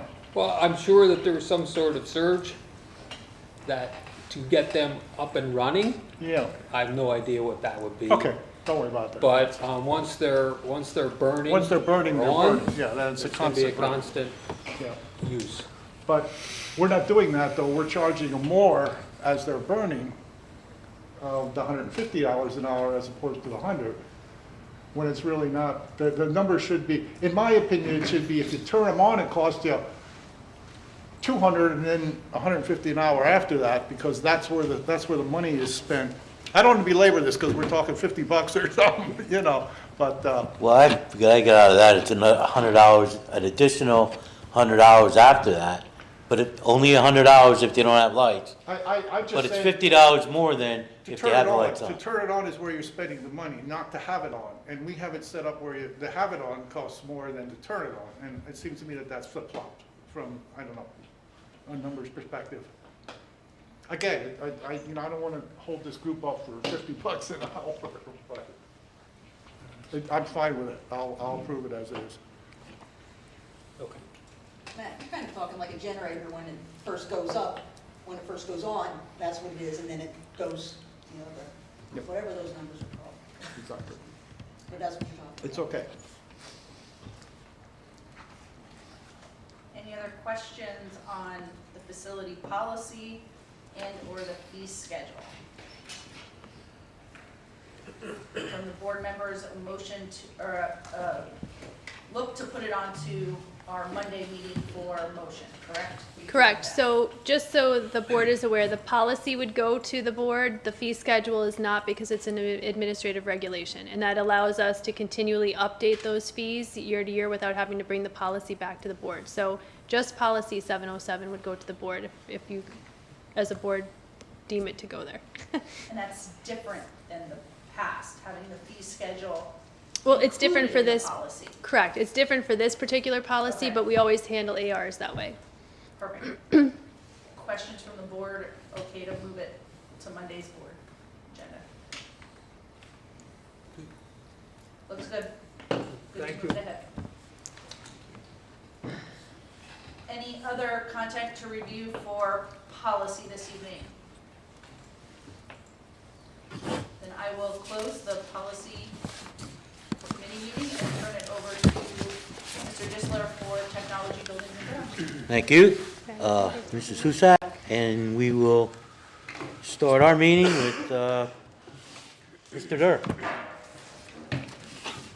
Welcome to Buildings and Grounds.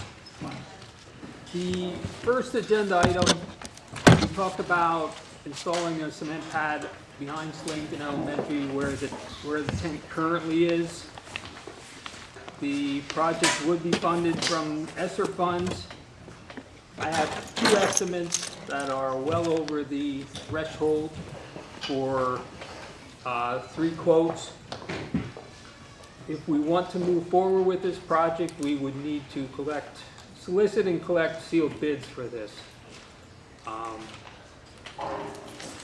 The threshold for bidding is $21,900 or above. This project is in excess of basically $22,000. I would be looking for the board's approval to at least allow us to go out and solicit sealed bids, and you will have the opportunity after the sealed bids are in to, vote either way. But for now, are there any questions on the project? I would be looking for board motion to allow me to solicit quotes, solicit sealed bids. Concrete significantly increased. So depending on where you got those bids, might be double the next time you go for a sealed bid. Significant increase. Mm-hmm. It's a little daunting when we think, how big is that area? Just curious. I forget what the tent size is. The tent is 20 by 40. The area, I believe, was I think it was 1,700 square feet of concrete is what it measured out to be when it was done. So it would go from the back wall slating to the elementary school out to the footer for the playground, and then extend lengthwise from the sidewalk a little bit past the far end of the tent. So the entire structure, you wouldn't have to worry about trying to cut in around it with a zero turn or anything like that.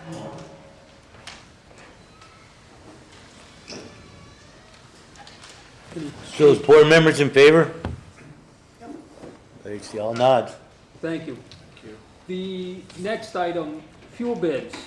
On Friday, we received the results of the fuel bid from the Keystone Purchasing Network. And the bids that were received, only one vendor was willing to submit a bid. And I'll just go through the bids with you. For a tank wagon of heating oil, which is the size truck that comes to your house and delivers oil, the bid at the time was for heating oil was $6.07 a gallon. Now, as it was the last time we selected the fuel, or we approved the last bid, which was about a month ago, they're willing to lock in the delivery rate. And if we would choose to lock in firm pricing, they will give us the dollar amount per gallon at that time. But you're looking at like $6.07 per gallon for heating oil, if we would choose to go that route. $2.10 of that is a delivery fee per gallon. So they want $2.10 to deliver every gallon, each gallon, to us. Where are they getting it from, Ukraine or Yeah, what? I mean, Russia? So Holy crap. diesel fuel, it's $5.72 a gallon. That's just firm pricing, and that is the price that it was at the time when the bid was solicited or collected. They are willing to lock in the $1.75 per gallon to deliver it to us, and then we would lock in whatever the going rate is when we would call. And these are firm prices, so once we would commit, that's what we're gonna pay for the entire year. And the gasoline was $5.72, $1.85 per gallon to deliver it to us. So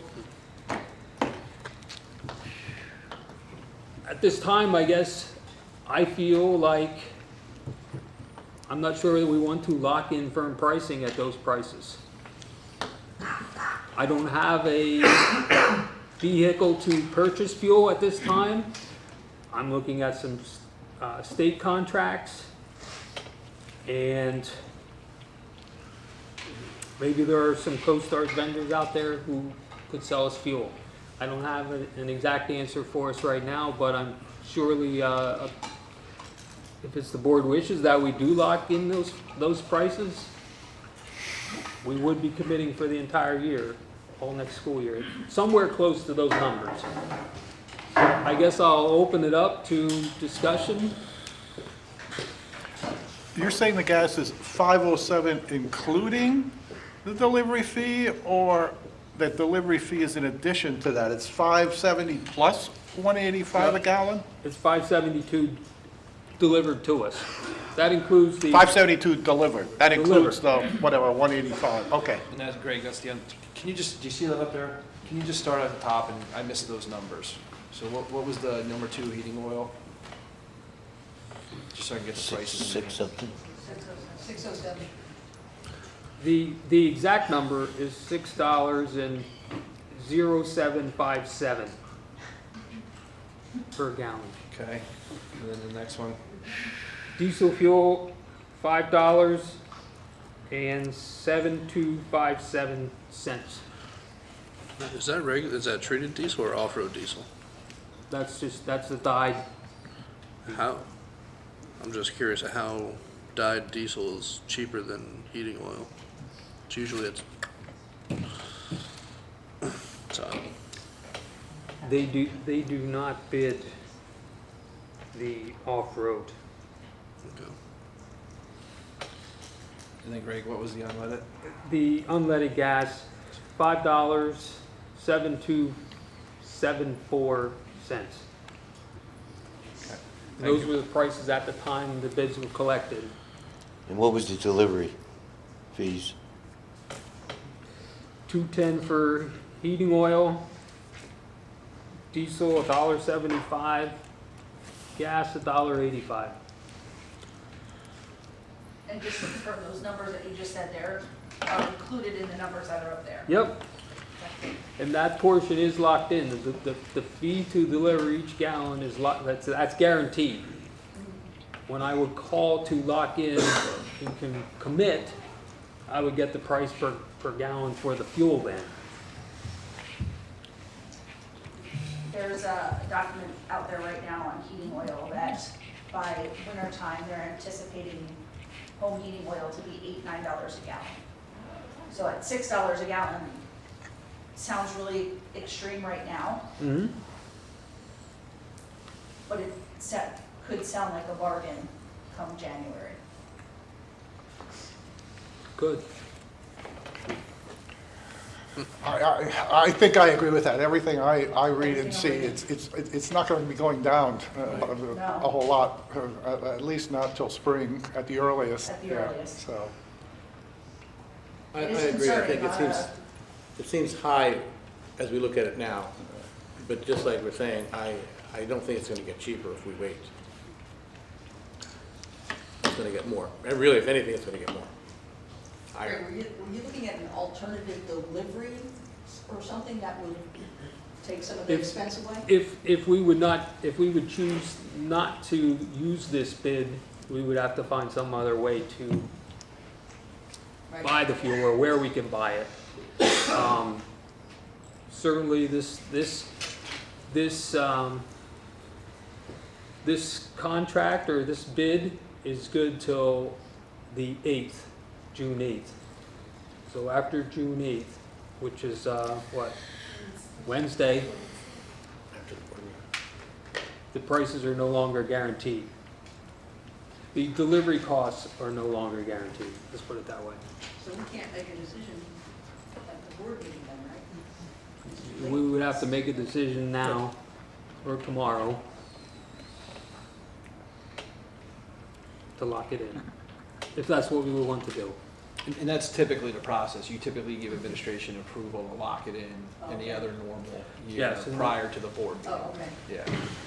But it's just the way these prices came in, we felt we needed to be upfront and say, look, what are your wishes as a board with these items? So I guess we do a roll call here then. Gary? I don't think we can take a vote.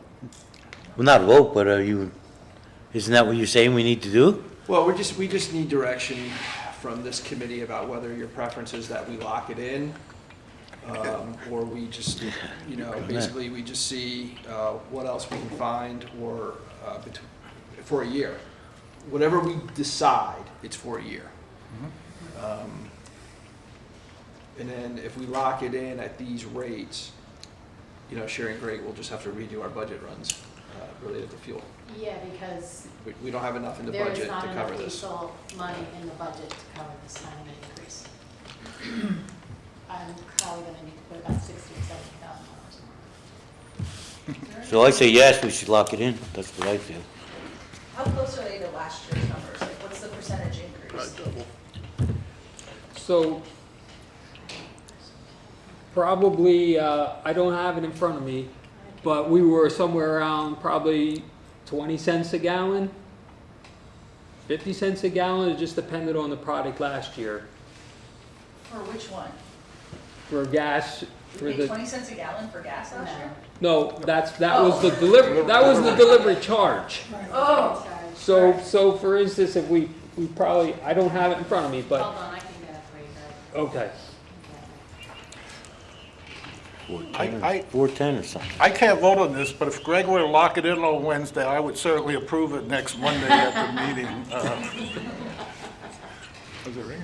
I would just ask if anybody has objection to him pursuing it. Not taking a vote, but just asking if anybody objects. Yeah, I feel. Greg, do you know what any other districts are doing? Sorry, Don, I didn't hear you. Do you know what any other districts are doing as far as, So a lot of other districts are in the same boat.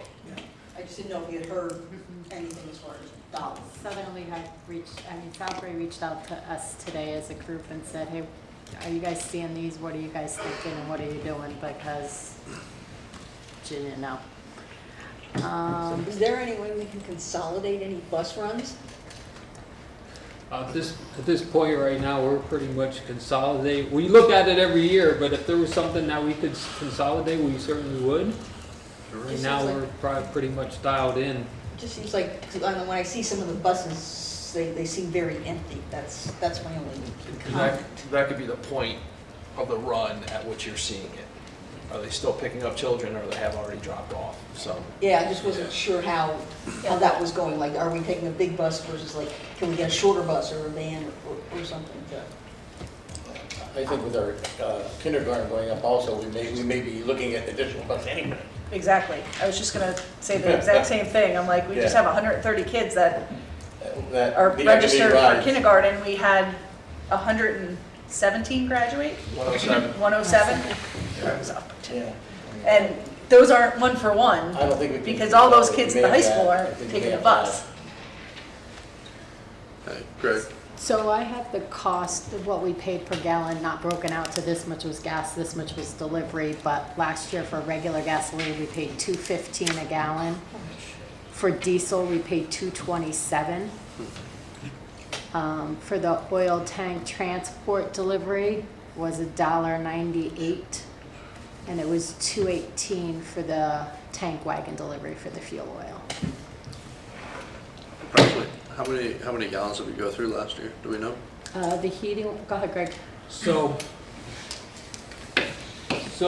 for unleaded gas, we typically lock in 12,000 gallons. We commit to buying 12,000.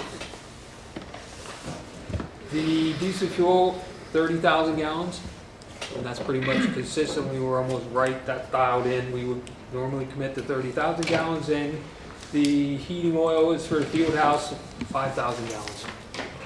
Those are our commitment numbers.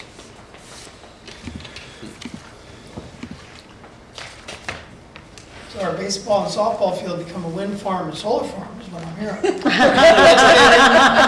Just kidding. We're actually going to talk about that in August.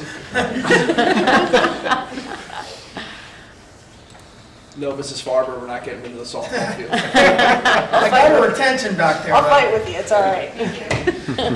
I'll join that fight. Yeah, it's So we all in favor of locking that in? no choice do we have. Yeah, we Okay, don't really great. have much of a choice. 17% increase, just saying. Adjust that Yeah, budget slide. we'll have to just budget. Reluctantly, yes. So we're gonna lock in all three products. It's just gonna get worse. Yeah. That's what we're saying. It's a 178% increase. Ridiculous. So thank you for that conversation, and again, supporting us doing that short of a board motion. Just giving administration the support to go ahead and do that. The next item on the agenda, summer workers and supervisor. We interviewed quite a few students, and we were able to select 5 students, and we have offered them a position. So we have 5 students on board this year. My next request is, we did not have a supervisor. We had, no one applied for the supervisor position. I will have the same maintenance guy who worked with, actually the maintenance guy who would work with them this year was their supervisor last year, but we since have hired him on as a maintenance guy, but he's willing to run the crew again this summer. So my request is that since we didn't have a supervisor, we're not hiring a supervisor, I would be, if the board would be in favor of allowing me to hire one more student, the money is already in the budget. The cost of the student worker is less than the money budgeted for the supervisor. And I'll open it up for conversation if anyone has any direction, I think it's a good idea. concerns. Helping our kids. Yeah, Do it. do it. So there'll be a board motion to allow us to hire a sixth student. And there'll be a sixth name on the agenda then. The next item, just to follow up, the quarry tile in the middle school kitchen does contain lead. The quote is $9,500 from Sargent to remove it, and some air monitoring from Spot Stevens and McCoy at a cost, is it up there? It should be $4,000. I'm sorry. Both of these items we pay for out of my general operating budget from this year. And if there are any questions, I'd like to move forward and get this work completed. I'm hoping that they will come in this weekend and do some abatement for us and get out in front of the project actually getting started. But I would be looking for a board motion to approve those two quotes. So this was not part of the original ESSER project It is not. dollars? It is not. That's because of the lead? Because of the lead, yes. We did asbestos and lead testing prior to heading into the project, just to make sure we knew what we were getting into. Not ever expecting there to be lead in the tile, but there is. So, and we need to abate it properly. And the money is in my current budget. I'll be paying for it. If it has lead, I don't think we have a choice. Nope. You're the bearer of bad news tonight. It's almost as bad as asbestos, I don't know how we asbestos, missed lead, that when you whatever first else, put you it know. in. We don't have much Buy us choice. drinks afterwards, you know, or, you know, that. I got water. Yeah, right.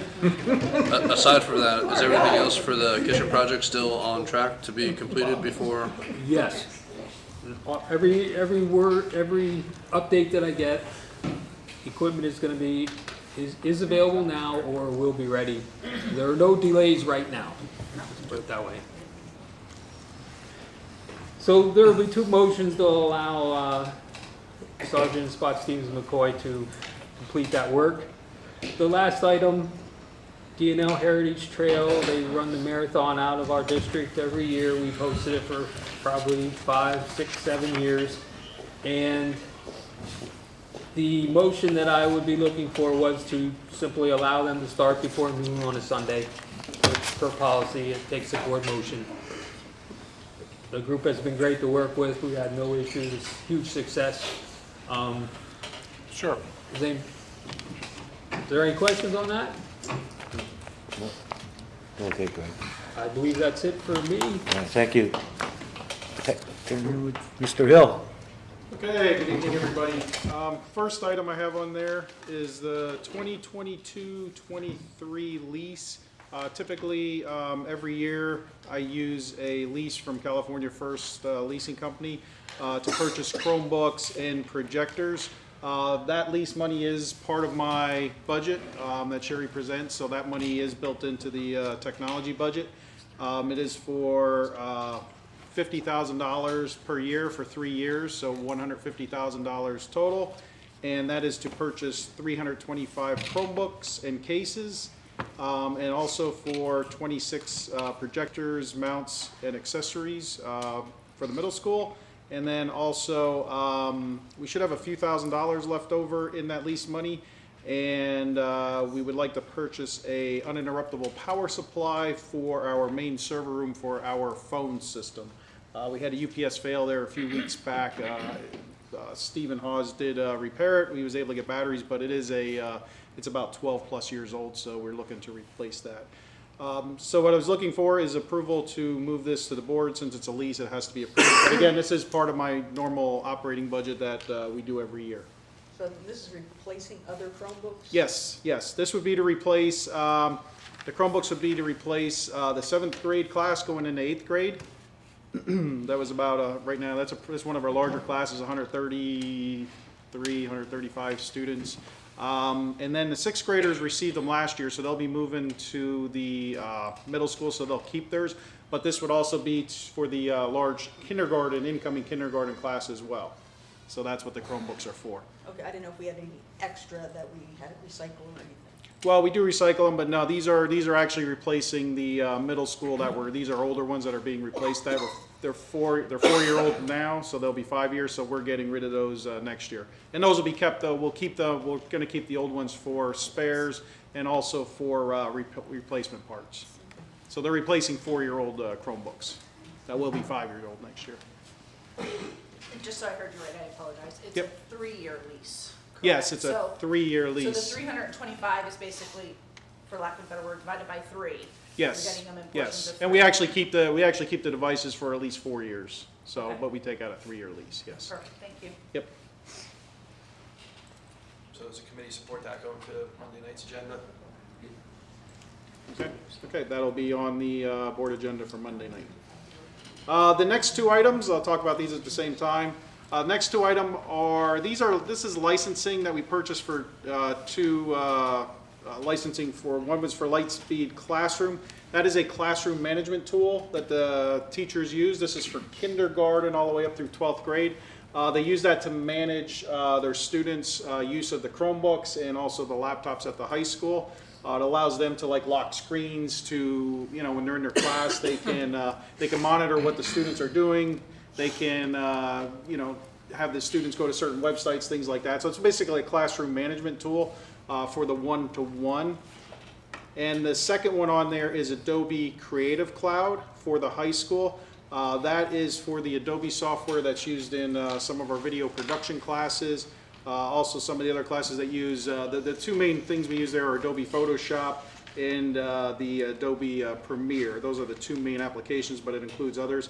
That's a license for the entire high school for $5 a license for up to 500 students/teachers. So those 2 items we did purchase last year under the ESSER funds, but the licensing was only for 1 year, so this is a renewal of those licenses. And we did have that built in, earmarked for the ESSER funds for the next 2 years for this school year coming up for the 2022-23 school year. We also had funds earmarked for the following year as well. So what we'd like to do is purchase those out of the ESSER funds again for this year. And again, we have those earmarked already.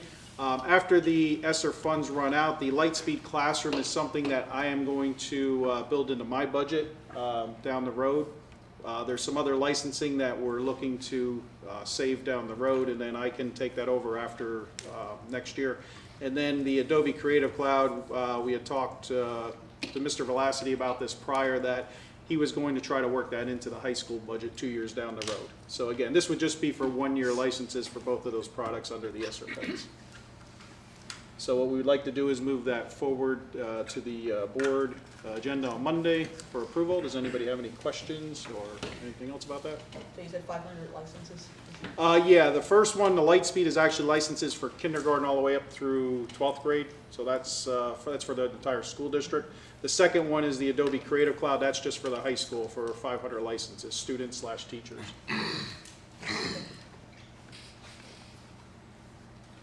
And again, that was something we purchased last year as well.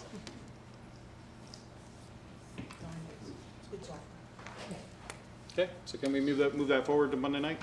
Okay, thank you. Next 2 updates I have here. First one is just Keystone online testing. In the middle of the month, the middle of May, we had Keystone testing that took place at the middle school for algebra, and then we had Keystone testing at the high school.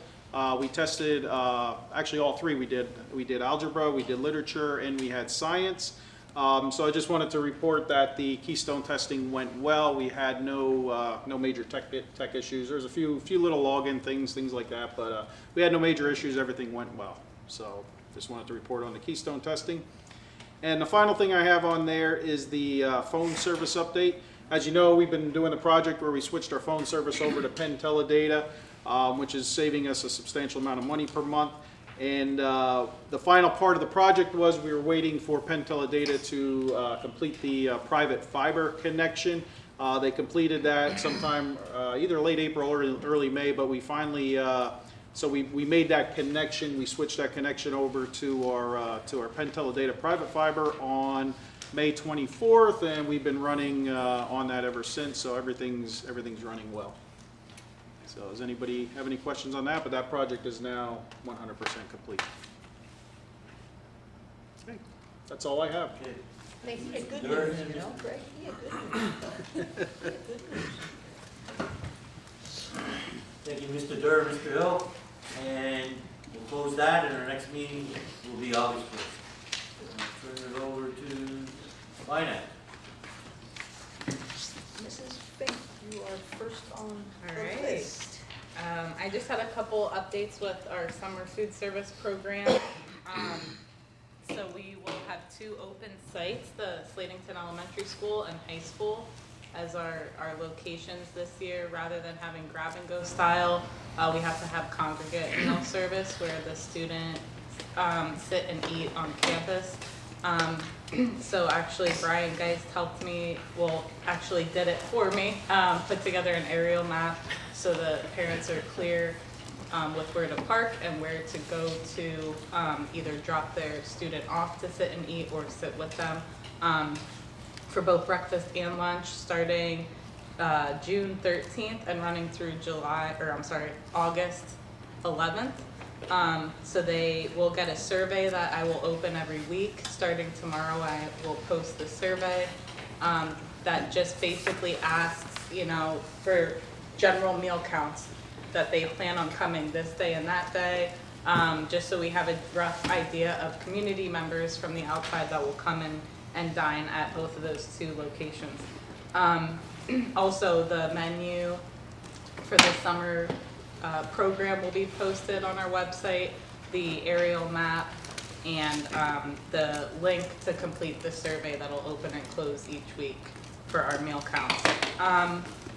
So breakfast is served between 8 and 9 to the community members, and lunch between 11 and 12, Monday through Thursday.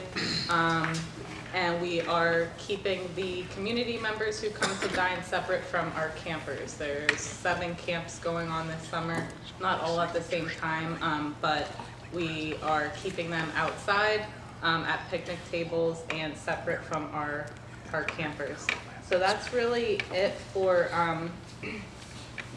catching up with the summer feeding stuff. And just for the cafeteria budget in general, we are on track to pretty much break even.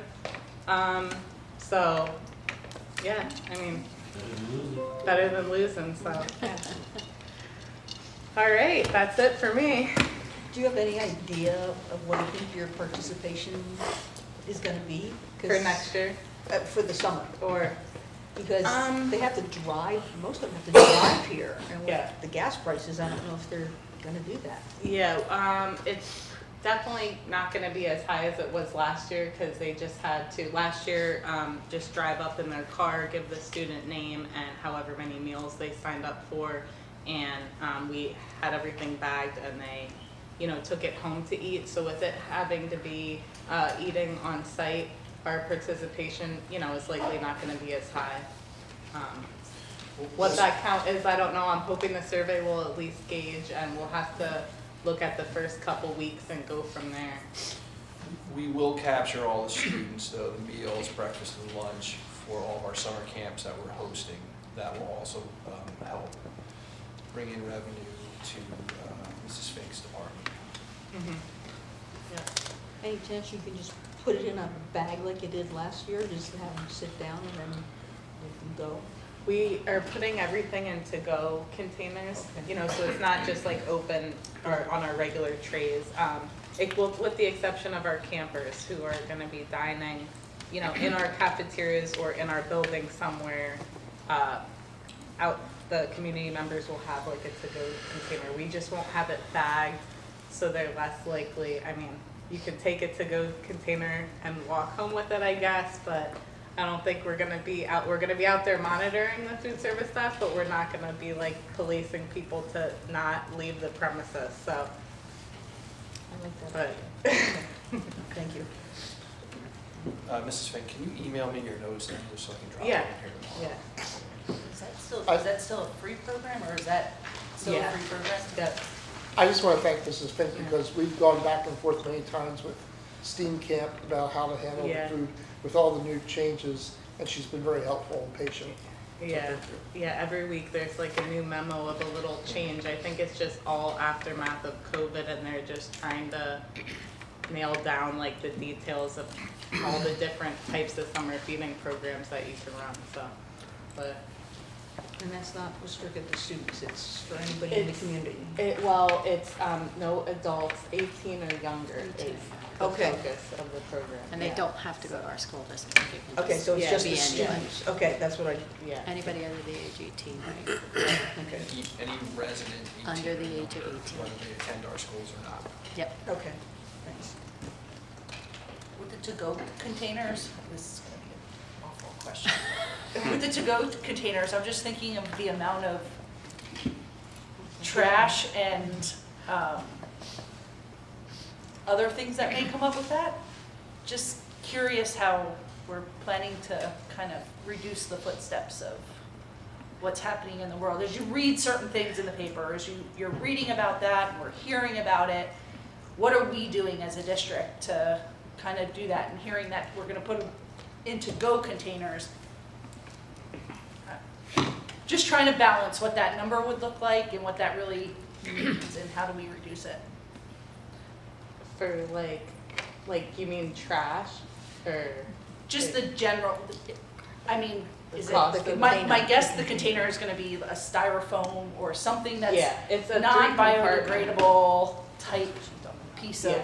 styrofoam. Yeah, And we're hearing about it on the news, you read about it, we have some classrooms going through it, we're trying to put recycling programs in place, all of that, and hearing that we're gonna use a styrofoam container of Yeah. some sort to serve it, not to bring up that necessary, but I'm looking for how we're doing that as a district to make sure that we're still not only servicing our students and our community, but the environment as well.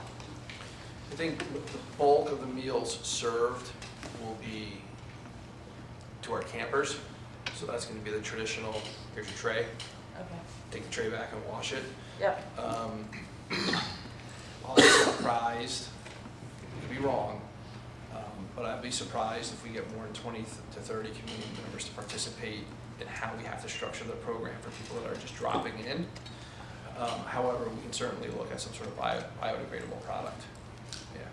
yeah, they do have them. They're just, so the Much more regular costly and product all of those is- types of things, I get it. Yeah. I'm just, But we should be good stewards of our environment, I agree with you.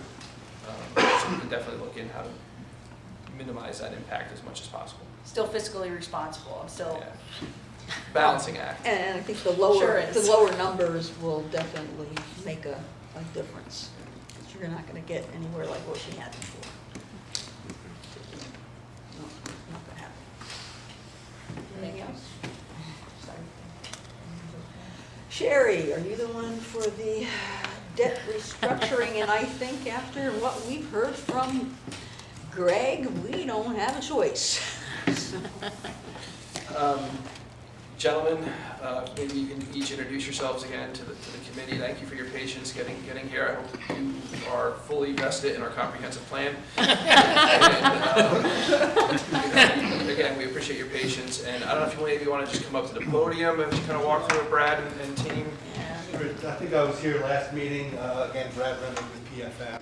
Scott was here as well, Scott Kramer from Raymond James, and also Garrett Moore's here from my office. He's the one who actually ran all the numbers. So I figured if we got in the weeds on some of how these calculations are done, his attendance here would be helpful. If you had any final questions before you want to make a decision. I think the plan would be is if you do want to move forward with this, we could we talked to King's Pride, we could get the resolution on the agenda for next month, and we could get this done over the summer, if that's the board's desire. But I didn't really have anything new to say, I'd just be here for questions. So we kind of thought we would structure this as less of a presentation and more of a discussion with the committee members here, and then any questions related to the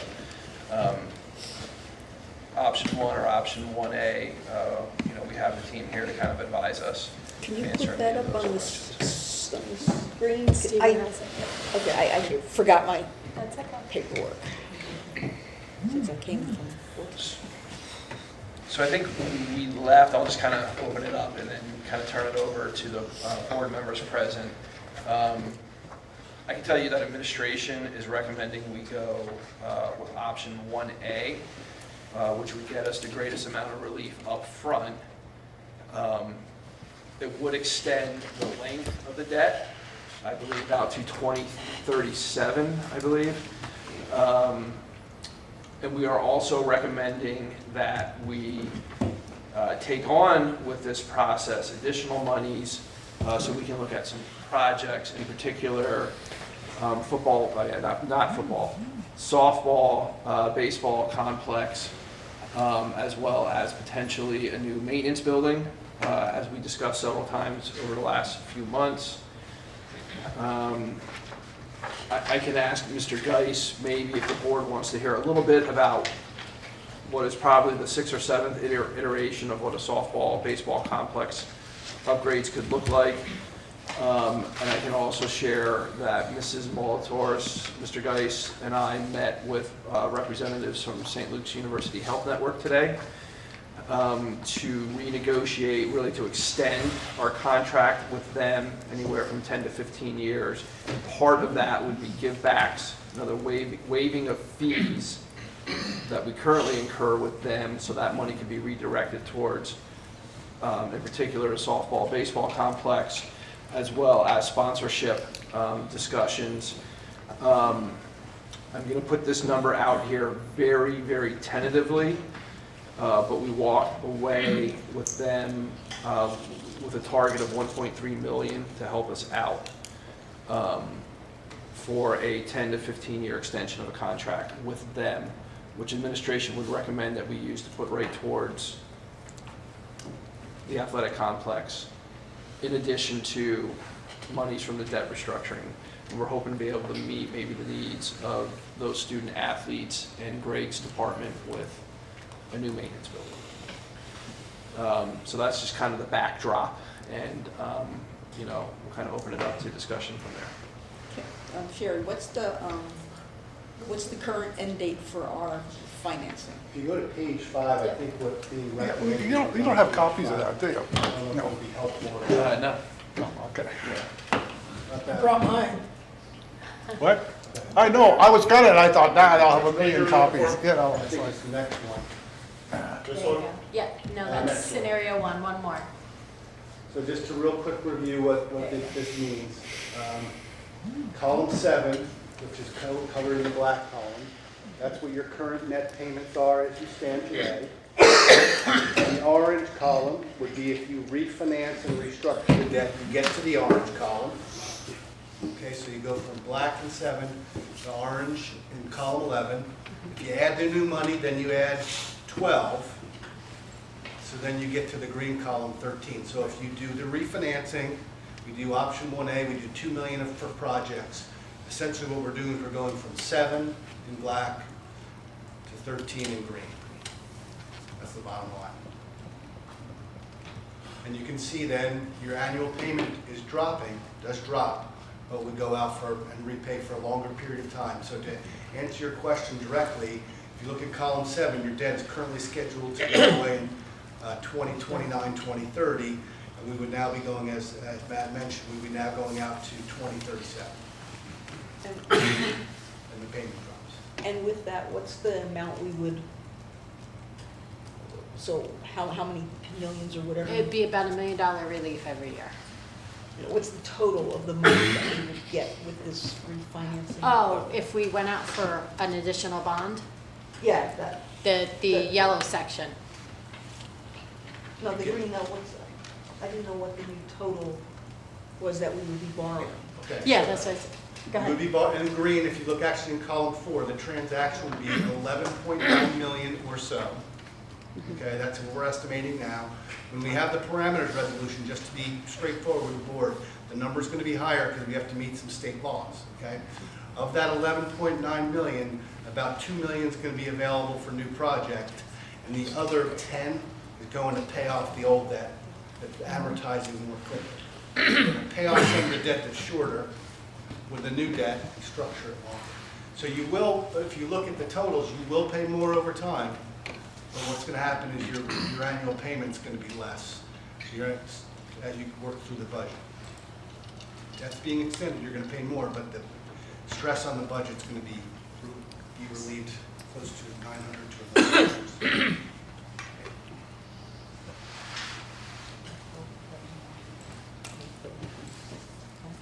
The difference on that is, I'm having trouble reading, it's like 900,000, correct? That's correct. Okay, I thought that's what it was. Next year, you're looking at. Take it down.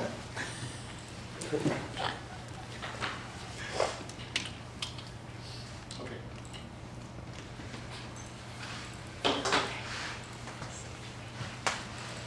So that total in column 13 would already include what is in number 7. Is that correct? Essentially correct. Yes. Now, when I say essentially, what's happening is in column 7, there's principal and interest in there. And it's But we're extending it, so there's going to be more interest. So while of the, let's just use $12 million that you're borrowing, 10 of it's to pay off what's already in column 7, and then the 2 million is the new for the fields and this building that was just.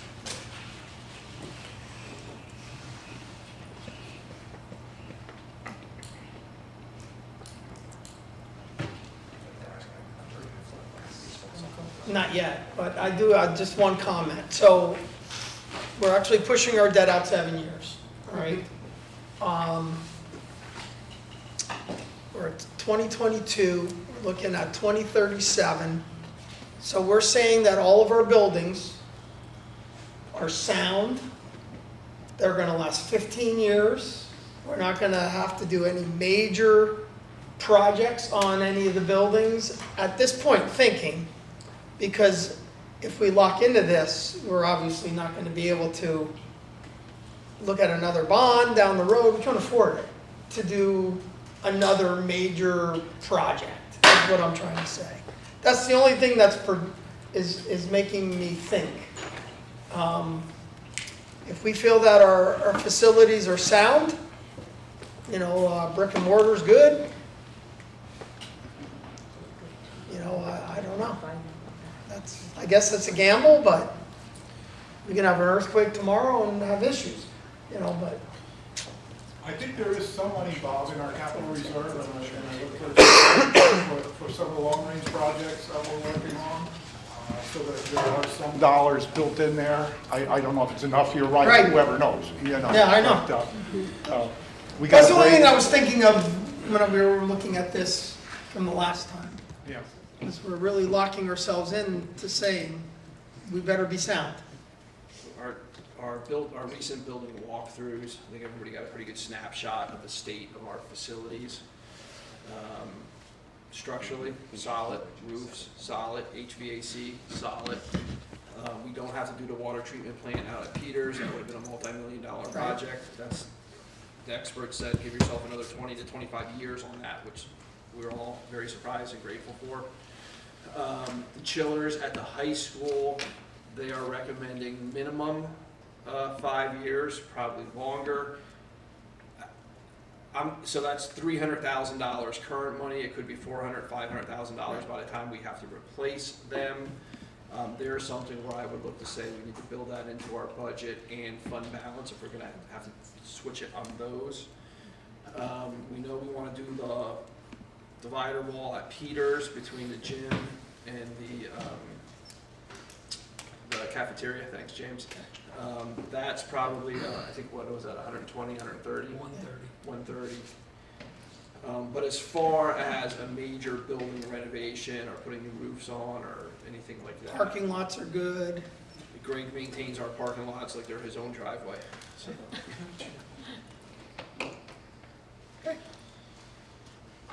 is administration recommending? You said 1A?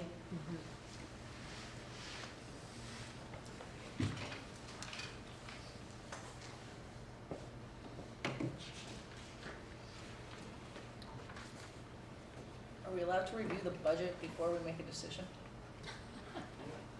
See where we are on the budget? Yes, we So wanted, now what is the ball field gonna cost? so we wanted to get this out because this decision will help drive the budget decision as well. They're intertwined. So yes, we wanted to get this information out in front of you as well. So right now, the version of the baseball soft, was that, I'm sorry, was that your question? Of the baseball, softball complex. Brian, can you just kind of, so here, I'll tell you the number and then I'll let Brian tell you what that would include. The number that we're looking at is $2 million. And then if you want to just kind of give the scope of work. We also have Mrs. Farber, our varsity softball coach, with us this evening, who I will say can be more of a very detailed description of, you know, what her and the next varsity baseball coach have to work with. In regards to facility improvements, first of all, baseball, the drainage system has to be brought up to the same level as softball. So that's number one. So keep that in mind, then the rest is even regarding baseball and softball. So included in that, from a full scope, we would have compartmentalized fields. So we would have a dedicated baseball field with a solid fence. We also have a dedicated softball field with a fence completely surrounding, and our engineer was able to put in a full practice football field and a full practice soccer field on the existing footprint that we have. So that allows all of our fall sports teams and all of our spring sports teams to have their specific venues in their particular season. With that scope of work, this is what's included, would be all the mobilization to site prep, all the grading and subdraining, stormwater management, as well as the storm sewer systems. And the baseball and softball renovations would include backstop, fencing, dugouts, batting tunnels, as well as bullpens, and that's for both fields, softball and baseball. We currently have scoreboards, so we would deduct the amount of scoreboards. We use existing scoreboards. Instead of using masonry for our dugouts, we would look for prefab, which is a significant cost savings. So in that aspect, looking at the fields, what would they look like? You would have a warning track with the crushed stone. Baseball, 10-foot high fence, looking down the line, 300 down the line, left field line, 325 down the right field line. 350 to straightaway, about 365, 370 to the power alleys. For softball, 200-foot fence all the way around. So with the site map, all of those fields would be included, including football, which would be, again, a full practice field. You're looking at 160 feet by 315 feet, and a full soccer field, which is, I believe, 65 by 300. You put the goalposts in there? Thank you. No, but what we could do is move the existing sleeve during construction that we use for practice over when the field's moved, could move that as well. Yeah, so we just use existing what we have at that particular point. And I believe Mr. Link's passing out a site diagram. So that's what we're looking at for the overall, from a bird's eye view, that's what you're looking at from a field design. And received this today. So Brian, how does this impact us with, well, there's a DEP or somebody that has to manage the, you know what I'm talking about? NEPDMS. Well, we had that big pile of dirt up at the top field, right? Right. So whatever organization that is, how Yeah. is that? The good news is this is all permeable, so we're not looking at any significant impermeable surfaces So that's, all those soft costs are included for getting all those permits. Okay, so we won't have to worry about any of that stuff with it.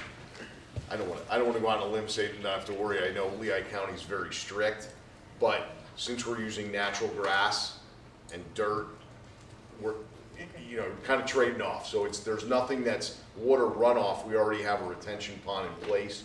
So we anticipate there to be zero issues from Lehigh County in regards to the NEPD. I just remember it was a bear. It was, And it that's was. why I'm asking, because if we're gonna do this, You're right. I wanna know if there's gonna be delays, or there's gonna be extra costs, or jumping through hoops, or And something.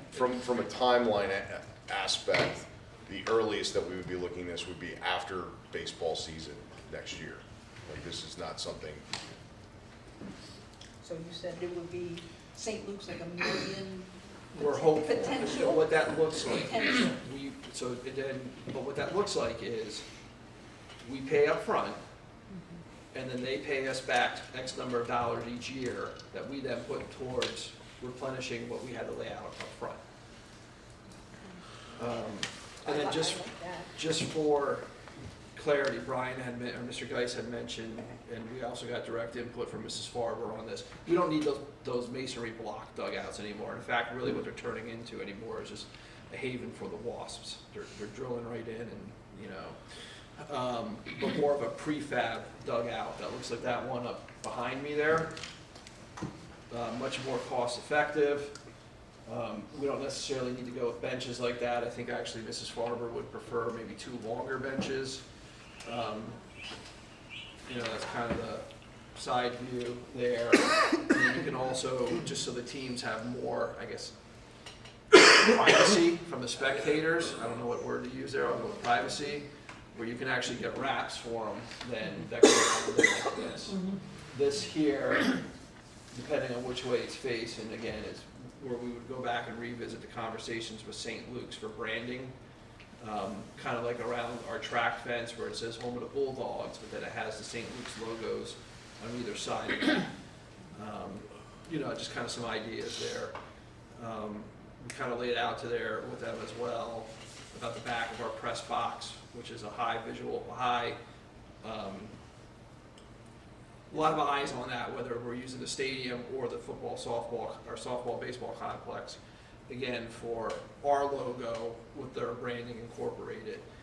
Really what it comes down to, folks, is sponsorship opportunities and for them to get their name out there. Any lights involved with any of this? No, that kicks No, I in. didn't think so, but I just know from when my son played football there was some light that shined on a certain area. I believe those lights would still stay in existence, and that would help our youth programs, because in October, Yeah, because that's of the why I dark was over asking down you. there.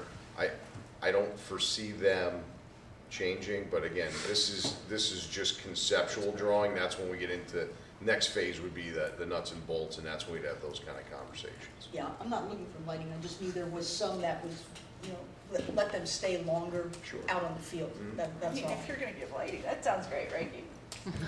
Right? So Brian, the only field that needs drainage issues is the baseball field. Everything else should be okay. Yeah. Well, are you taking into account where it's nice and bushy over there on third base side of the softball field? I think. Yeah, it's not as bad as the first baseline. Most of our, and I think Greg can attest to this, most of our support staff spend a lot of time home plate, first baseline, second base of a baseball field, where it is significant that you're not able to play. Yeah, well, you're on a swamp, so. Oh, yeah. We all know, those of us who were old enough to be here when they built this. Yes. We knew what it looked like, so. And right field is a swamp. Yeah. And then. Without a doubt. And then at this That's point. what it was before. Right, and at this point, at some time in April, it changes over from swamp conditions to concrete conditions. Right. Yeah. So it's gone, and then you're dealing with dust devils and all kinds of issues in that aspect. If I remember reading some of the notes that the coaches provided, there was spots for like equipment to be stored or concession stands. Is that part of this as well? So what we had discussed in the particular plan that you see over there, they have a masonry building, and that's financially we're not in that ballpark. So what we were looking at is a prefab, two prefab, smaller prefab buildings for storage, concession stand as well at each particular facility. So that's what we're looking at that particular. Okay, thank you. Sure. Could we charge PIAA or somebody if you could use these for playoffs or something? Usually fields that have lights are more desirable. Oh, okay. If there's games that could be played and it's just one game at like 4 o'clock, 4:30. You're right, though, they want the lights. Yeah. Yeah, they want the lights. After hearing what we found out as far as those gas prices and so forth, I was totally against this, but you've converted me, let's put it that way. You have your question? Go Yeah, ahead. just, I know you mentioned about prefab for storage concession stands. Do you have, I see an image over here. So is that the location where you guys were thinking about putting it, or? We're ballpark for baseball and then softball, more where, like near the high school. For You know, softball, find it'd be more like up here, if you can see the cursor moving up around in there. For softball. Here, this little one that they have is actually, I think, it's like over $2 million. That's for a concession stand, the men's room, a ladies' room, and storage. And we just said, we have a tree line out back that we can. So we'd rather go prefab, smaller prefab buildings, one for each sporting area. And again, that would be when we start talking nuts and bolts, when we get away from the conceptual to the actual planning phase, those decisions will be made. No, I mean, just throwing it out there. I mean, I don't even know if it would be a good idea to put it in that little strip in between the fields. Put a concession stand, right?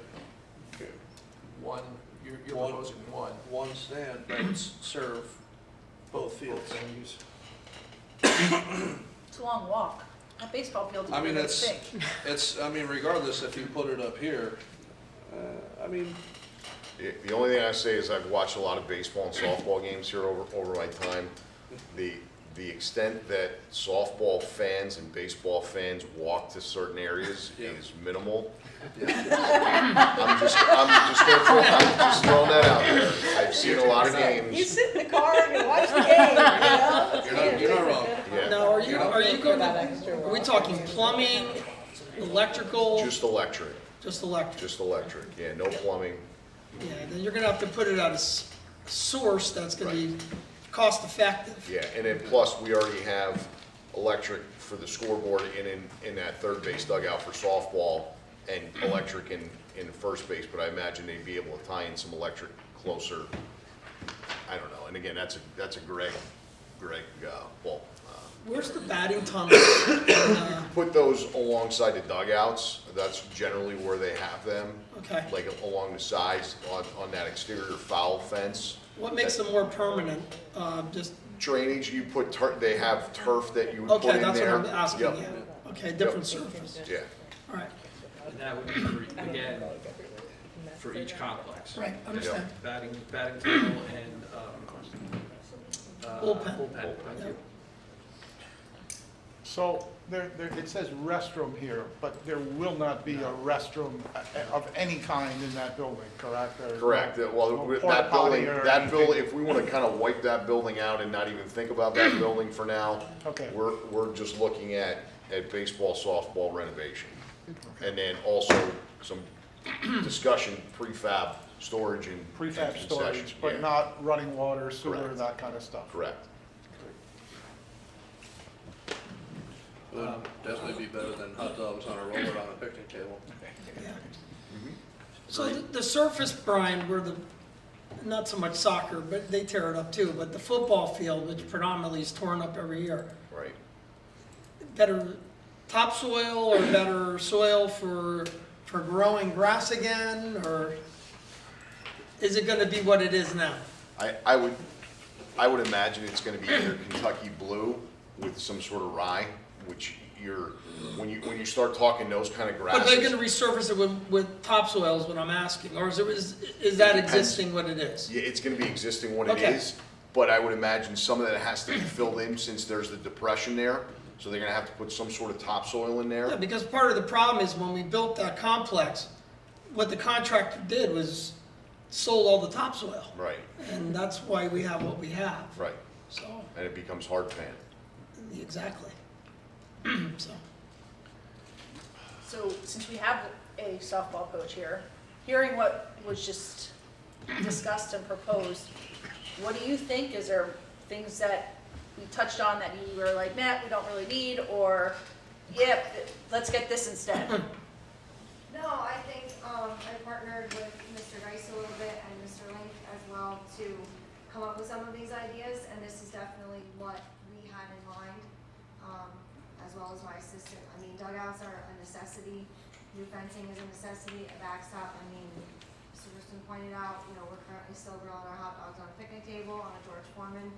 So all of these improvements are what we were looking for. We don't want turf, we don't want this $1 billion, it's not necessary.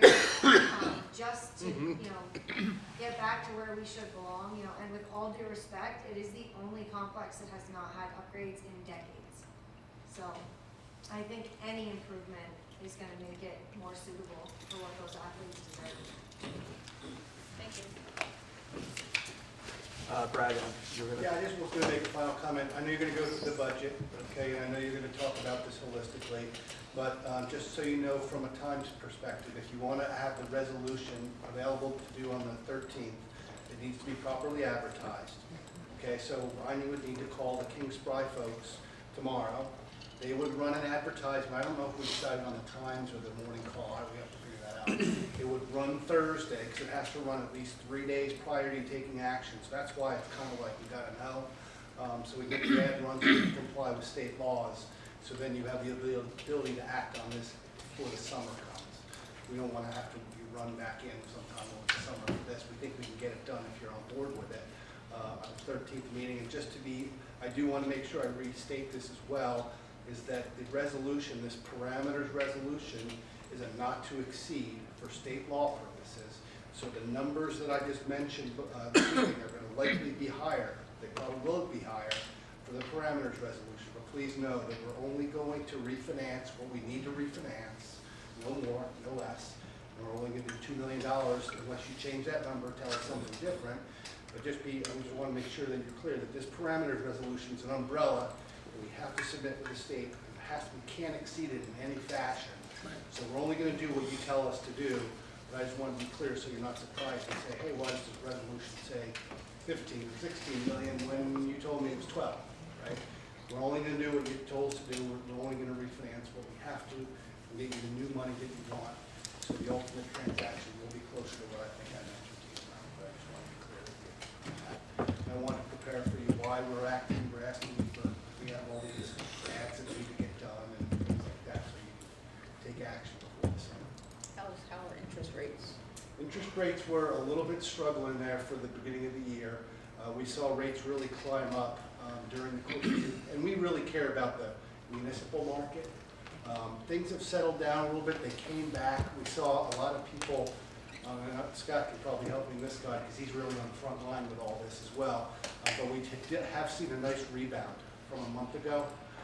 I think a lot of people are under the impression, oh, the Fed's going to meet, they're going to raise rates 50 basis points in June, they're going to raise 50 basis points in July.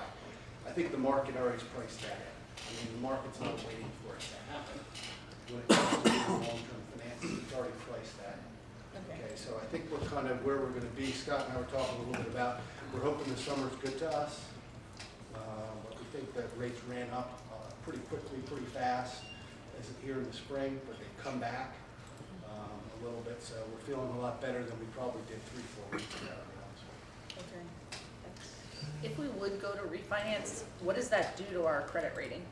I think that they would understand when we go through we'll have to go through that process. But I think that they would understand that you're trying to, they're quite concerned about when districts draw down all their reserves. So if we didn't do this, we would have a real strain on reserves. And they like when people have set their revenues to a point where they can meet expenses. So the revenues meet expenses.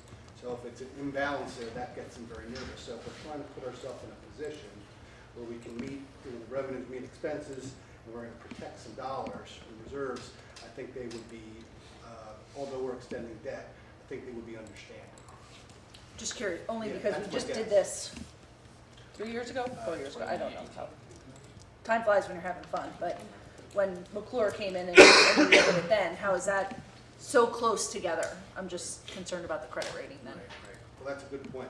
I'm sure you'll have fun. We'll have a nice conversation this summer. Sorry. Yeah. You're We'll welcome. have a nice conversation. But I'm sure you'll have really good answers. With booties, answering all the questions. Is there anybody that's against doing the refinancing? And that's with the additional monies of, I think it was like $2,055,000. Correct. Yeah, 2 million. I'm getting you 2 million after you're all the closing costs. Yeah. 2 million. You're talking basic 1A option is what you're talking about. correct? Yeah. That's what I thought, yeah. Is there anybody that is against that option? Okay. Just a quick question, Brad. So we know we're not starting this project until next year. Right. How long do we have to spend bond money? 3 years. Once you get it in the bank, you have to reasonably expect to spend 85% of it within 3 years. Within 3 years. Yeah.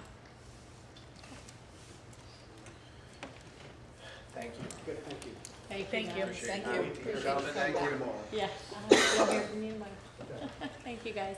Thank you. Have a safe drive home. Thank you. Budget. So, Mrs. Culp, just so I can get notes in here, I think I'm hearing the board members on, just for clarity, board members on the committee are supportive of option 1A moving forward. Yep. Okay, just so I can get into the notes here. All right, budget. It's not gonna take an hour, right? No. We cut a lot of slides out.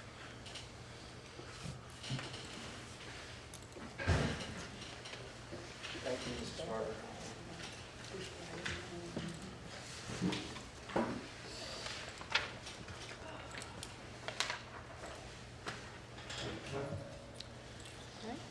Ready? Yep. Go ahead. Okay. Yep. So we'll go to slide, district profile slide. Really, none of these numbers have changed. As of last Friday, we are still at 132 incoming kindergarten children, somewhere within the registration process. I suspect as we go fully into summer, that number will creep up.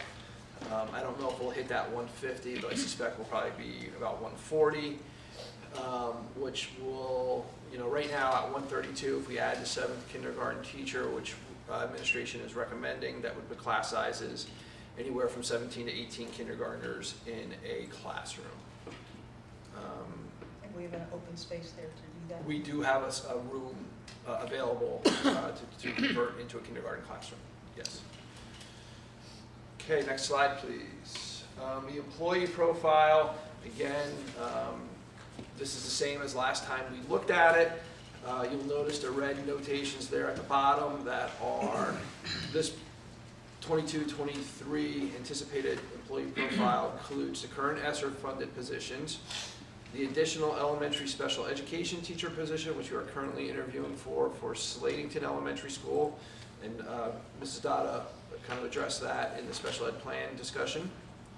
The elementary classroom teacher, that's the additional kindergarten teacher, which we would look to fund for the first 2 years through ESSER. An additional 0.5 middle school position, that would be to expand the current FCS position to also take on career development and school-wide positive behavior support responsibilities, and the additional school police officer to be folded into the administrative support staff agreement. I shouldn't say additional support school police officer, but our current school police officer, which is fully grant funded, we're recommending we put into the operating budget. However, administration is committing to continue to look for grant opportunities, for example, Title IV. We know that we can use Title IV funding moving into next year to help subsidize that position at about $20,000.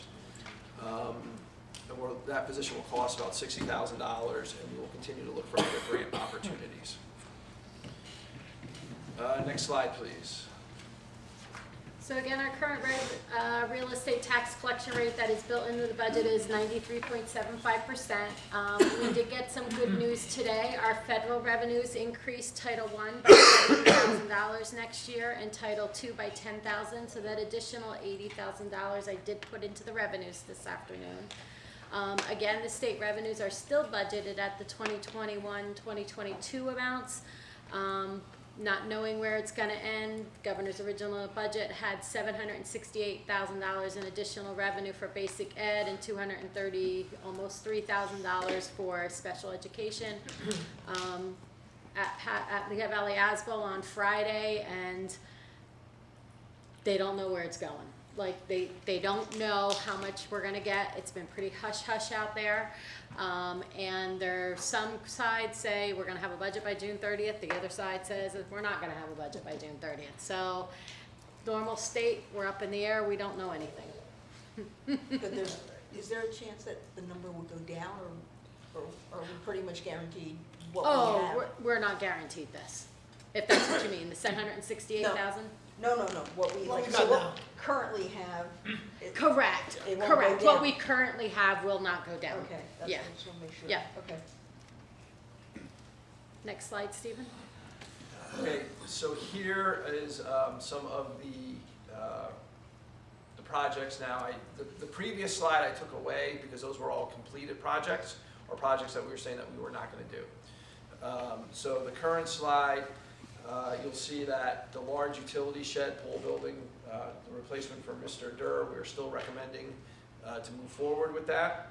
We're still recommending to move forward with that gym wall at Peters. The chillers for the high school, we do not feel we need to budget for this upcoming budget cycle.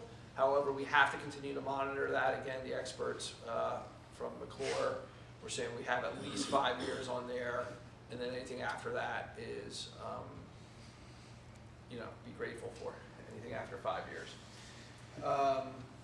Water treatment plant, we are just removing. It's not something that we need to consider.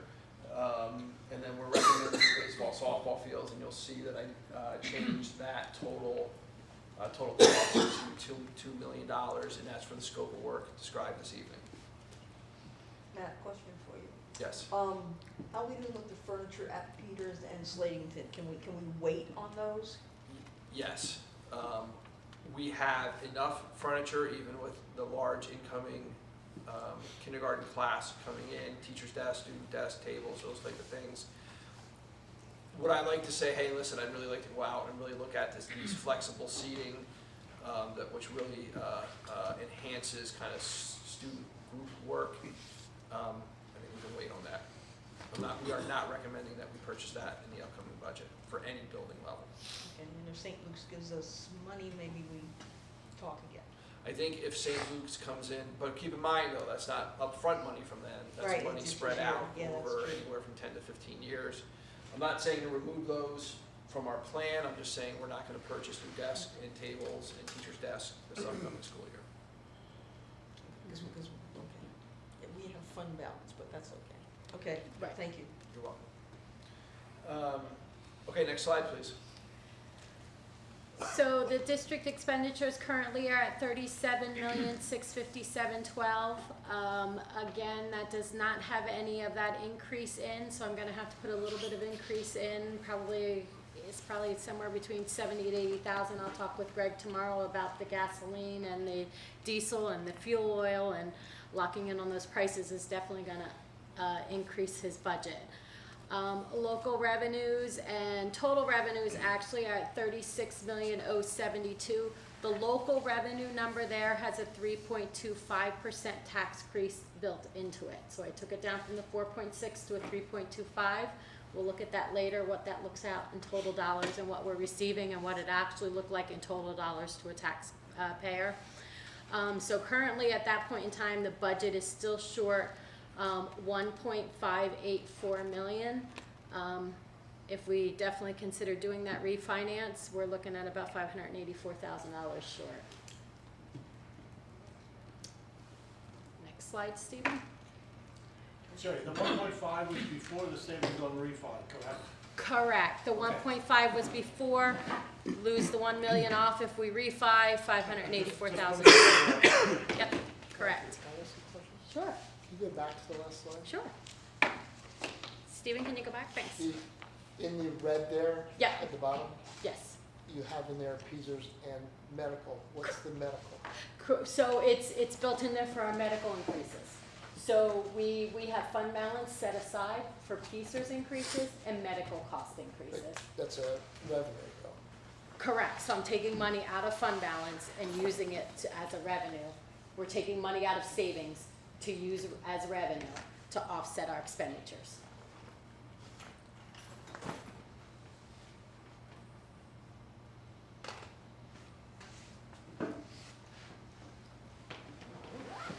Do you have another question, Mr. Yeah. President? No, I'm at a loss, so I don't, yeah, I'll talk to you later. Okay. Does everybody else understand that? Okay, all right, I'll talk to you later. The next slide then is expenses, 37,657,12 again. Revenues with that 3.25% increase gives us 35,702. So the budget short total in all is the 1.954.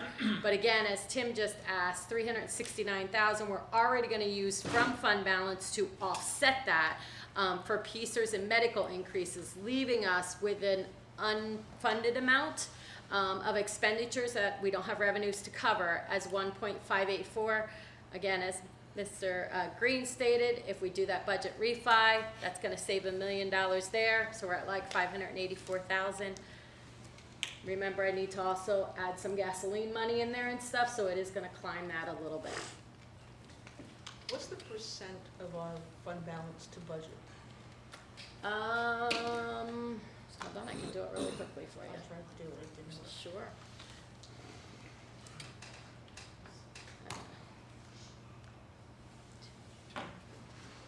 I anticipate we'll be somewhere around 12 million at the end of this year. 657 to expenditures. 657, we have about 31% of our fund balance is 31% of our expenditures. What do they recommend? About 4 months, 3 to 4 months worth of expenditures for spending. Thank you. So that should be about where we're sitting. Yep. Any questions on that slide? Go ahead, Stephen. So again, our budget shortfall is, total budget shortfall before the tax increase is 2,351. That 3.25% is gonna realize almost $400,000 in additional revenue. And then plus that PCERS and medical fund balance that we're gonna use, again, our remaining shortfall is that 1.584 million. So the unknown variables there is, what are we doing with bond restructuring? If we do that, we're gonna realize $1 million. And then again, basic ed and special ed, where's that gonna come from the state? How much more money are we gonna receive there? If we receive combination between the two, anywhere between $500,000 and $600,000 total, we've balanced our budget. Don't know if that's gonna happen. Again, it's a guesstimate with the state, because you never know what they're gonna give you. I just wish they'd have to balance their budget and pass their budget prior to us having to pass ours. It just would make our life a lot easier. Do any other slides passes? I think there's 2 more. Okay. All right, so let's just briefly talk about annual tax increases. So everybody knows you get homestead, farmstead money, right? Our homestead, farmstead money for the last probably 8 to 10 years has been stagnant at $270 a year we get as an offset to our tax revenues. As taxpayers, you get that an offset in your tax bill, okay? So the person last year at $149,000 value assessed home had a bill come out to them of $3,510, offset that amount by the $270 for homestead, farmstead. Their out-of-pocket expense for that tax was $3,240. if I look at doing 3.25% tax increase on that property, that property's tax bill will come out at $33,614. This year, we received over $300,000 additional dollars in homestead farmstead money. Every property owner is going to receive roughly $76 more off of their tax bill. So if I take that $3,614, subtract the $348.64 for homestead farmstead off of that, their tax bill out of their pocket is going to be $3,266. The difference between last year's and this year's for that taxpayer is $25 next year. With the tax increase? Yes, Yes. with the tax increase, because of how much homestead farmstead money we got. And that's, Now, you have to individually apply for the homestead farmstead. Everybody, yes, it's already applied. They have until, I think the paperwork comes out in January. Doesn't fluctuate by much.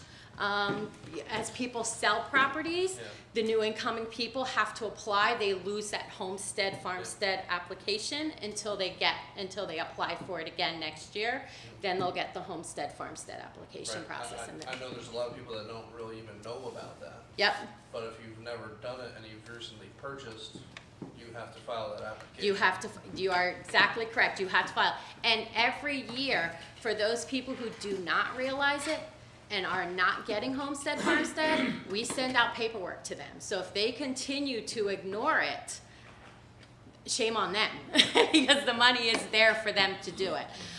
The only stipulation to homestead farmstead is you must live and occupy that residency. It cannot be a rental property. So you must actually live there and own it. Jeff, isn't that every year or every 2 years? What? The homestead farm. Every year. Is it every year? Every year. Yep.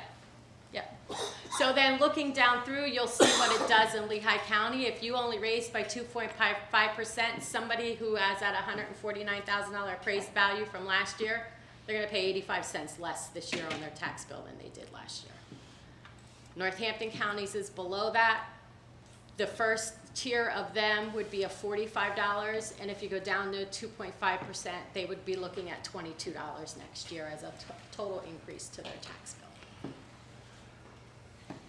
So that's just food for thought on where you want to come with, because it's not as bad as $104, because the state is giving them a $75 offset to all of this stuff, which is going to make it a difference in what they're paying out of their pocket.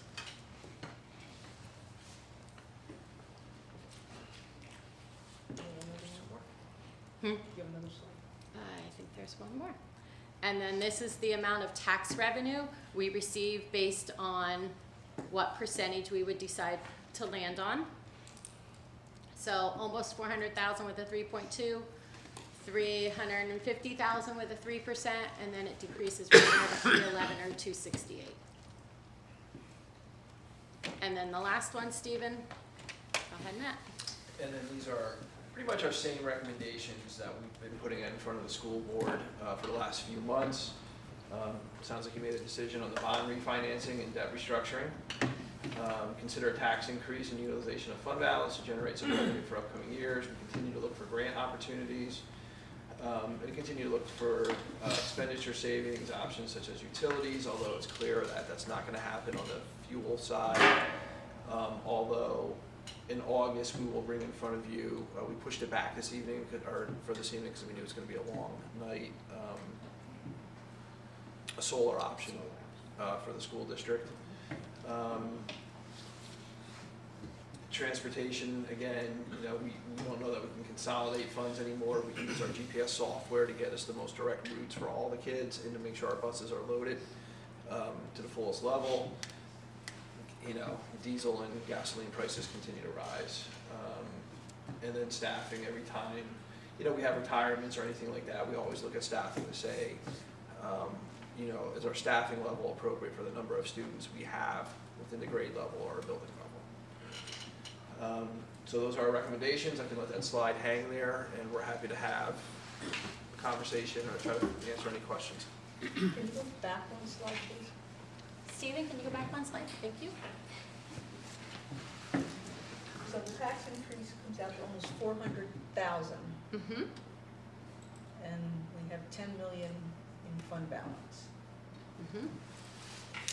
I'm just looking at how much everybody's getting hit everywhere with heating oil, gas, and so forth, so I'm not in favor of a tax increase. I'm not sure what the rest of the board is, but that's, We just had a 178% fuel surcharge increase. I understand that. I understand that. And I'm just gonna throw it out there that a no tax increase is going to defeat the purpose of refinancing of our bonds. Because the reason you're refinancing is to alleviate money in your budget.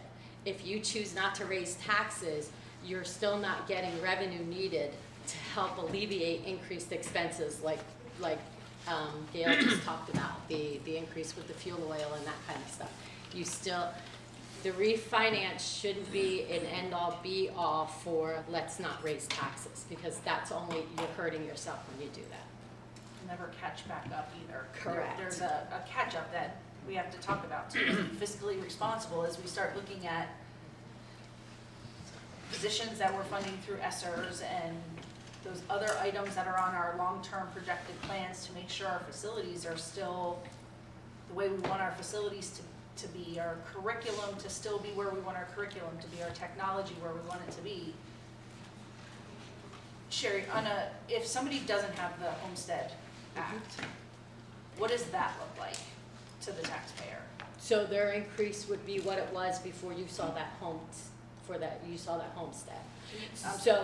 Can you go back a second? Yep. Just so that I can see Stephen, the can you go numbers. back probably about maybe 2 slides? There you go.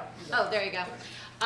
So now you're not going, so you're gonna look at that the first one, that 3,510.99 minus the 3,614, because they wouldn't have had Homestead last year either.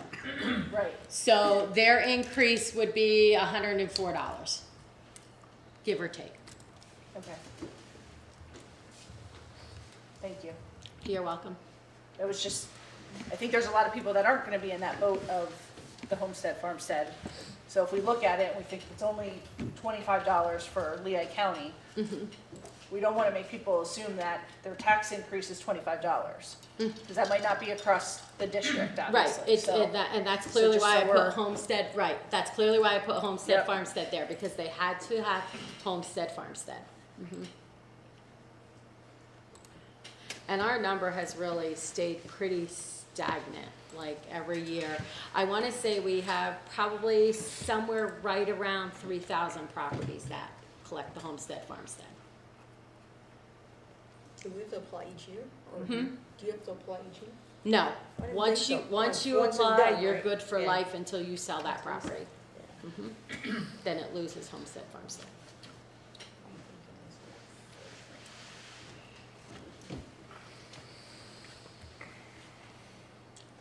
Anybody have any discussions they'd like to make? I'm in between both of you, it's like, Gail, I understand your point, you know, everything's gone up, so we gotta figure out where to get the blood from the stone. And, yeah, it's a tough one. Yeah. I live in the district. I don't want a tax increase by any means. But at the same time, I live in the district and I have kids in the district. Yep. That I want to make sure that we're still thinking fiscally responsible, not only for the district, but for the community. So if we don't think about it fiscally, we could be letting our community down as a whole. When we think about looking at the difference of $10 a month, which again, I agree with you, Donna, there's hundreds of other things that are going up in value. But we still have to move with that at some level, and we're not even getting close at a 2% or 3% or heck, 15%. By no means am I saying 15%. But what I'm saying is when you start looking at the numbers and the medical that we're seeing, that increases 12 to 15% every year. We're having fuel increases of 178% year over year. And if we don't do something now, we're fiscally gonna let our community and our school district down because of it, to put something out there. At the end of the day, it could hurt our funding. Because if we're not showing that we're trying to help ourselves, we're gonna hurt our funding down the road. It all ties together. You are right, and that will be one of the questions Moody asks me. Are you raising taxes this year, and how much are you raising taxes? That'll impact our Moody's rating. What? That impacts our Moody's rating. Yep. Absolutely. You are correct. The pushback we're gonna get is, we're gonna invest $2 million in the baseball and softball field, and we're raising taxes. No And doubt. how does that affect us educationally? If I don't have a kid who plays baseball or softball, and I have a granddaughter who plays softball, I'd like her to play on a turf field for her whole career. That's what we're gonna hear, and that's the bottom line, because that's what people are gonna read, and that's what they're gonna see. Oh, my taxes are going up for a baseball and softball field. So, And I look at our comprehensive plan that we just sat for an hour and a half on, and one of the items was specifically about culture and having our students be a part of our district. And if we're not putting something out there that we're proud of as a district and a community, they're not gonna be proud of, so they're not gonna go play it, and we're gonna lose that interaction coming in. So there has to be a give and take at some level. Again, I'm not saying I'm for a huge tax increase, but I think fiscally responsible, we have to be thinking of somewhere in that 2.5 to 3.25 that administration put up there.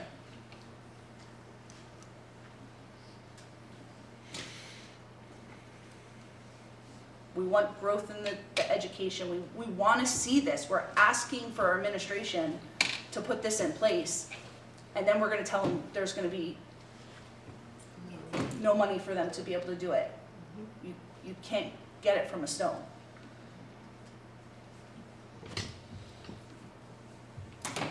Anybody else?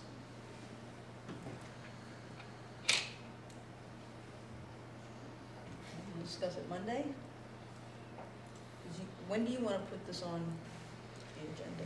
Well, it has to go on Monday night for Approval. budget. Yeah, because it has to be approved by June 30th. If not, we have to have a special board meeting. That's the final approval, so Monday. Monday would be the final approval. And I'll come with numbers, whatever you guys decide on, I will have the numbers ready to plug in. I will just point out that Monday night, the order of the agenda is gonna look different, because we need to know if certain things are approved before other things can happen. So let me give you an example. The very first thing after kind of all the board reports will be the resolution for the bond refinance, because that ties into the district budget. So after that, it'll be approval of the district budget, when typically we begin with personnel. And the reason why we're putting all that before personnel is because there are certain positions that are locked into what the final budget looks like. So we kind of need to do it in a sequential order, that if this is approved, then we can move to this. If this is approved, then we can move to this. So the order of the agenda will look different Monday evening. So you're saying the personnel would come after, so the second police officer, if we say yes to that, does that mean we are committed every year for that instead of just by grant funding? Yeah, it would be part of that operating budget then. And again, administration will continue to look to subsidize it through grants. But at the end of the day, I'm fully recommending to you that we have at least 2 police officers on this school district. Even if that means we need to take it out of fund balance. I'm sorry, operating budget. I spoke to 2 other school districts. I was happening to be golfing with 2 other board members. They are proposing a police officer in every building that they have. That was actually one of our recommendations from the group that came through and did our assessment. And it's Parkland and it's Emmaus are the 2 school districts that are probably 100% sure that's what the direction they're going. And it does scare me that we have Peters away from our complex, all by itself out there, That's a conversation that Officer Nous and I have at least on a weekly. That's a big basis. concern. And the concern being response time from PSP. Absolutely. Without question. Yeah. So that's why the typical order will flow differently. Because it also, things like the additional special education position, the kindergarten position, are all represented in the budget that we laid out to you this evening.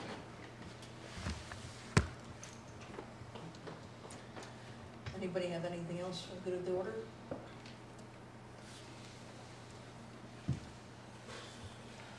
I think we'll see what happens Monday night. Go ahead and get around and we'll adjourn.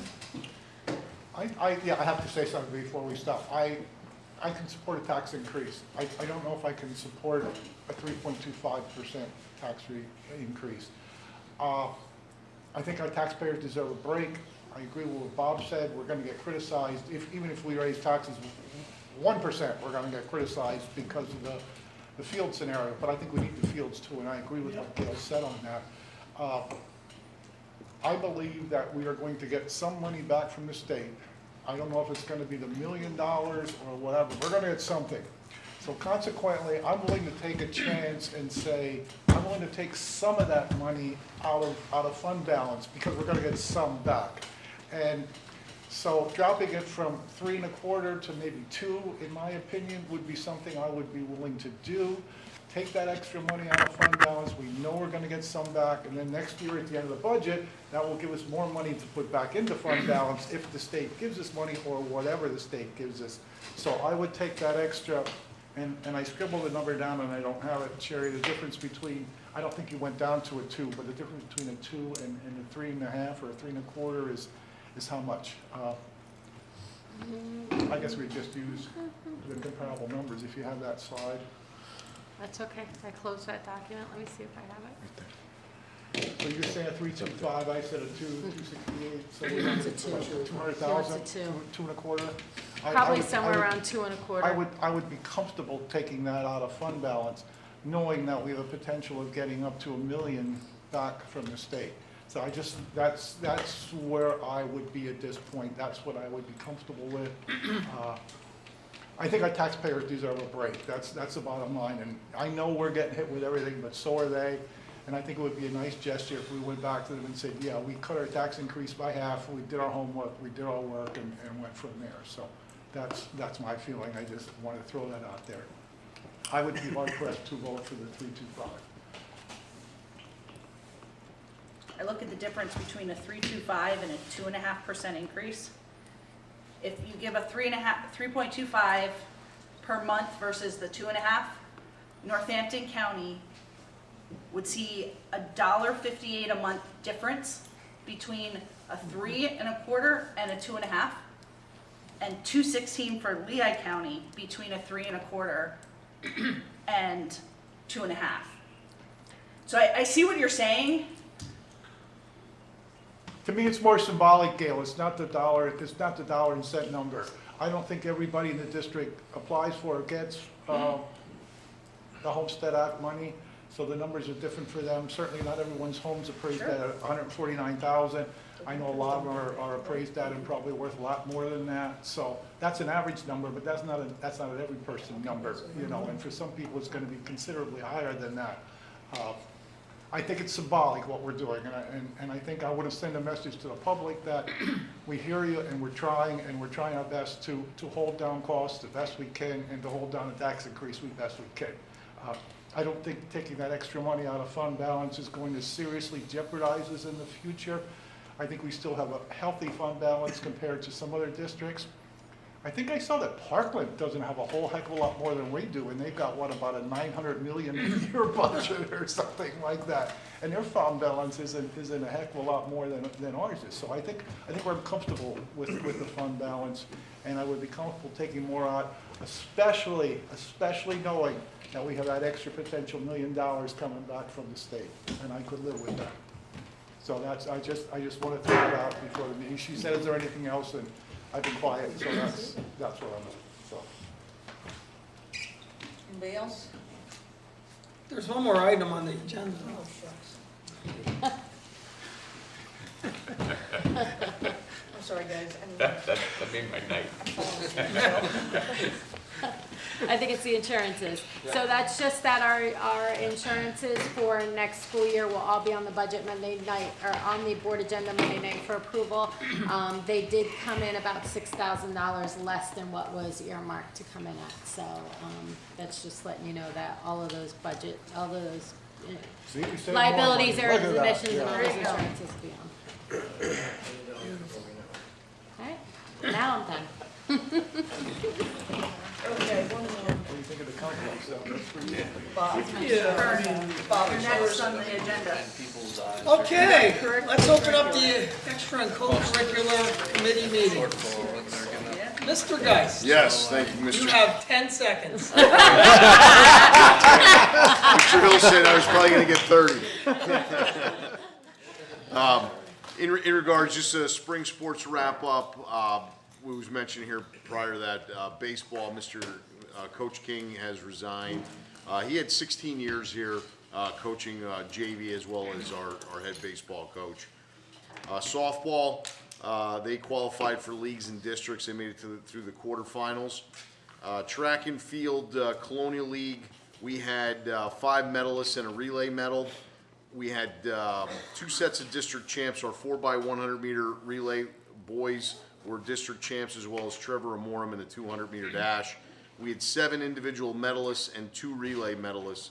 And we had state qualifiers in the 200, the 1600, the pole vault, as well as the 4x1. And our athletes of the year were Caitlin Barthold, who's a freshman, female athlete of the year, and Matt Frame was our athlete of the year for boys. That was our spring sports. Senior, yes. Yeah, any questions in regards to the spring sports wrap up? How do you do, Bob? You make it a minute, or? I said 10 seconds, so. Yeah. Oh, I missed that. I have good news. Basketball shot clock. That was a national federation that was approved. The state of Pennsylvania has tabled it for at least 2 years, which means we're at least 4 years away from implementation. So that was shot down. Save more And money. baseball, softball field update, we kind of went through that, so I'll field any other questions as they might arise. Anybody? And that's a wrap. Thank you, Brian. Hey, sure.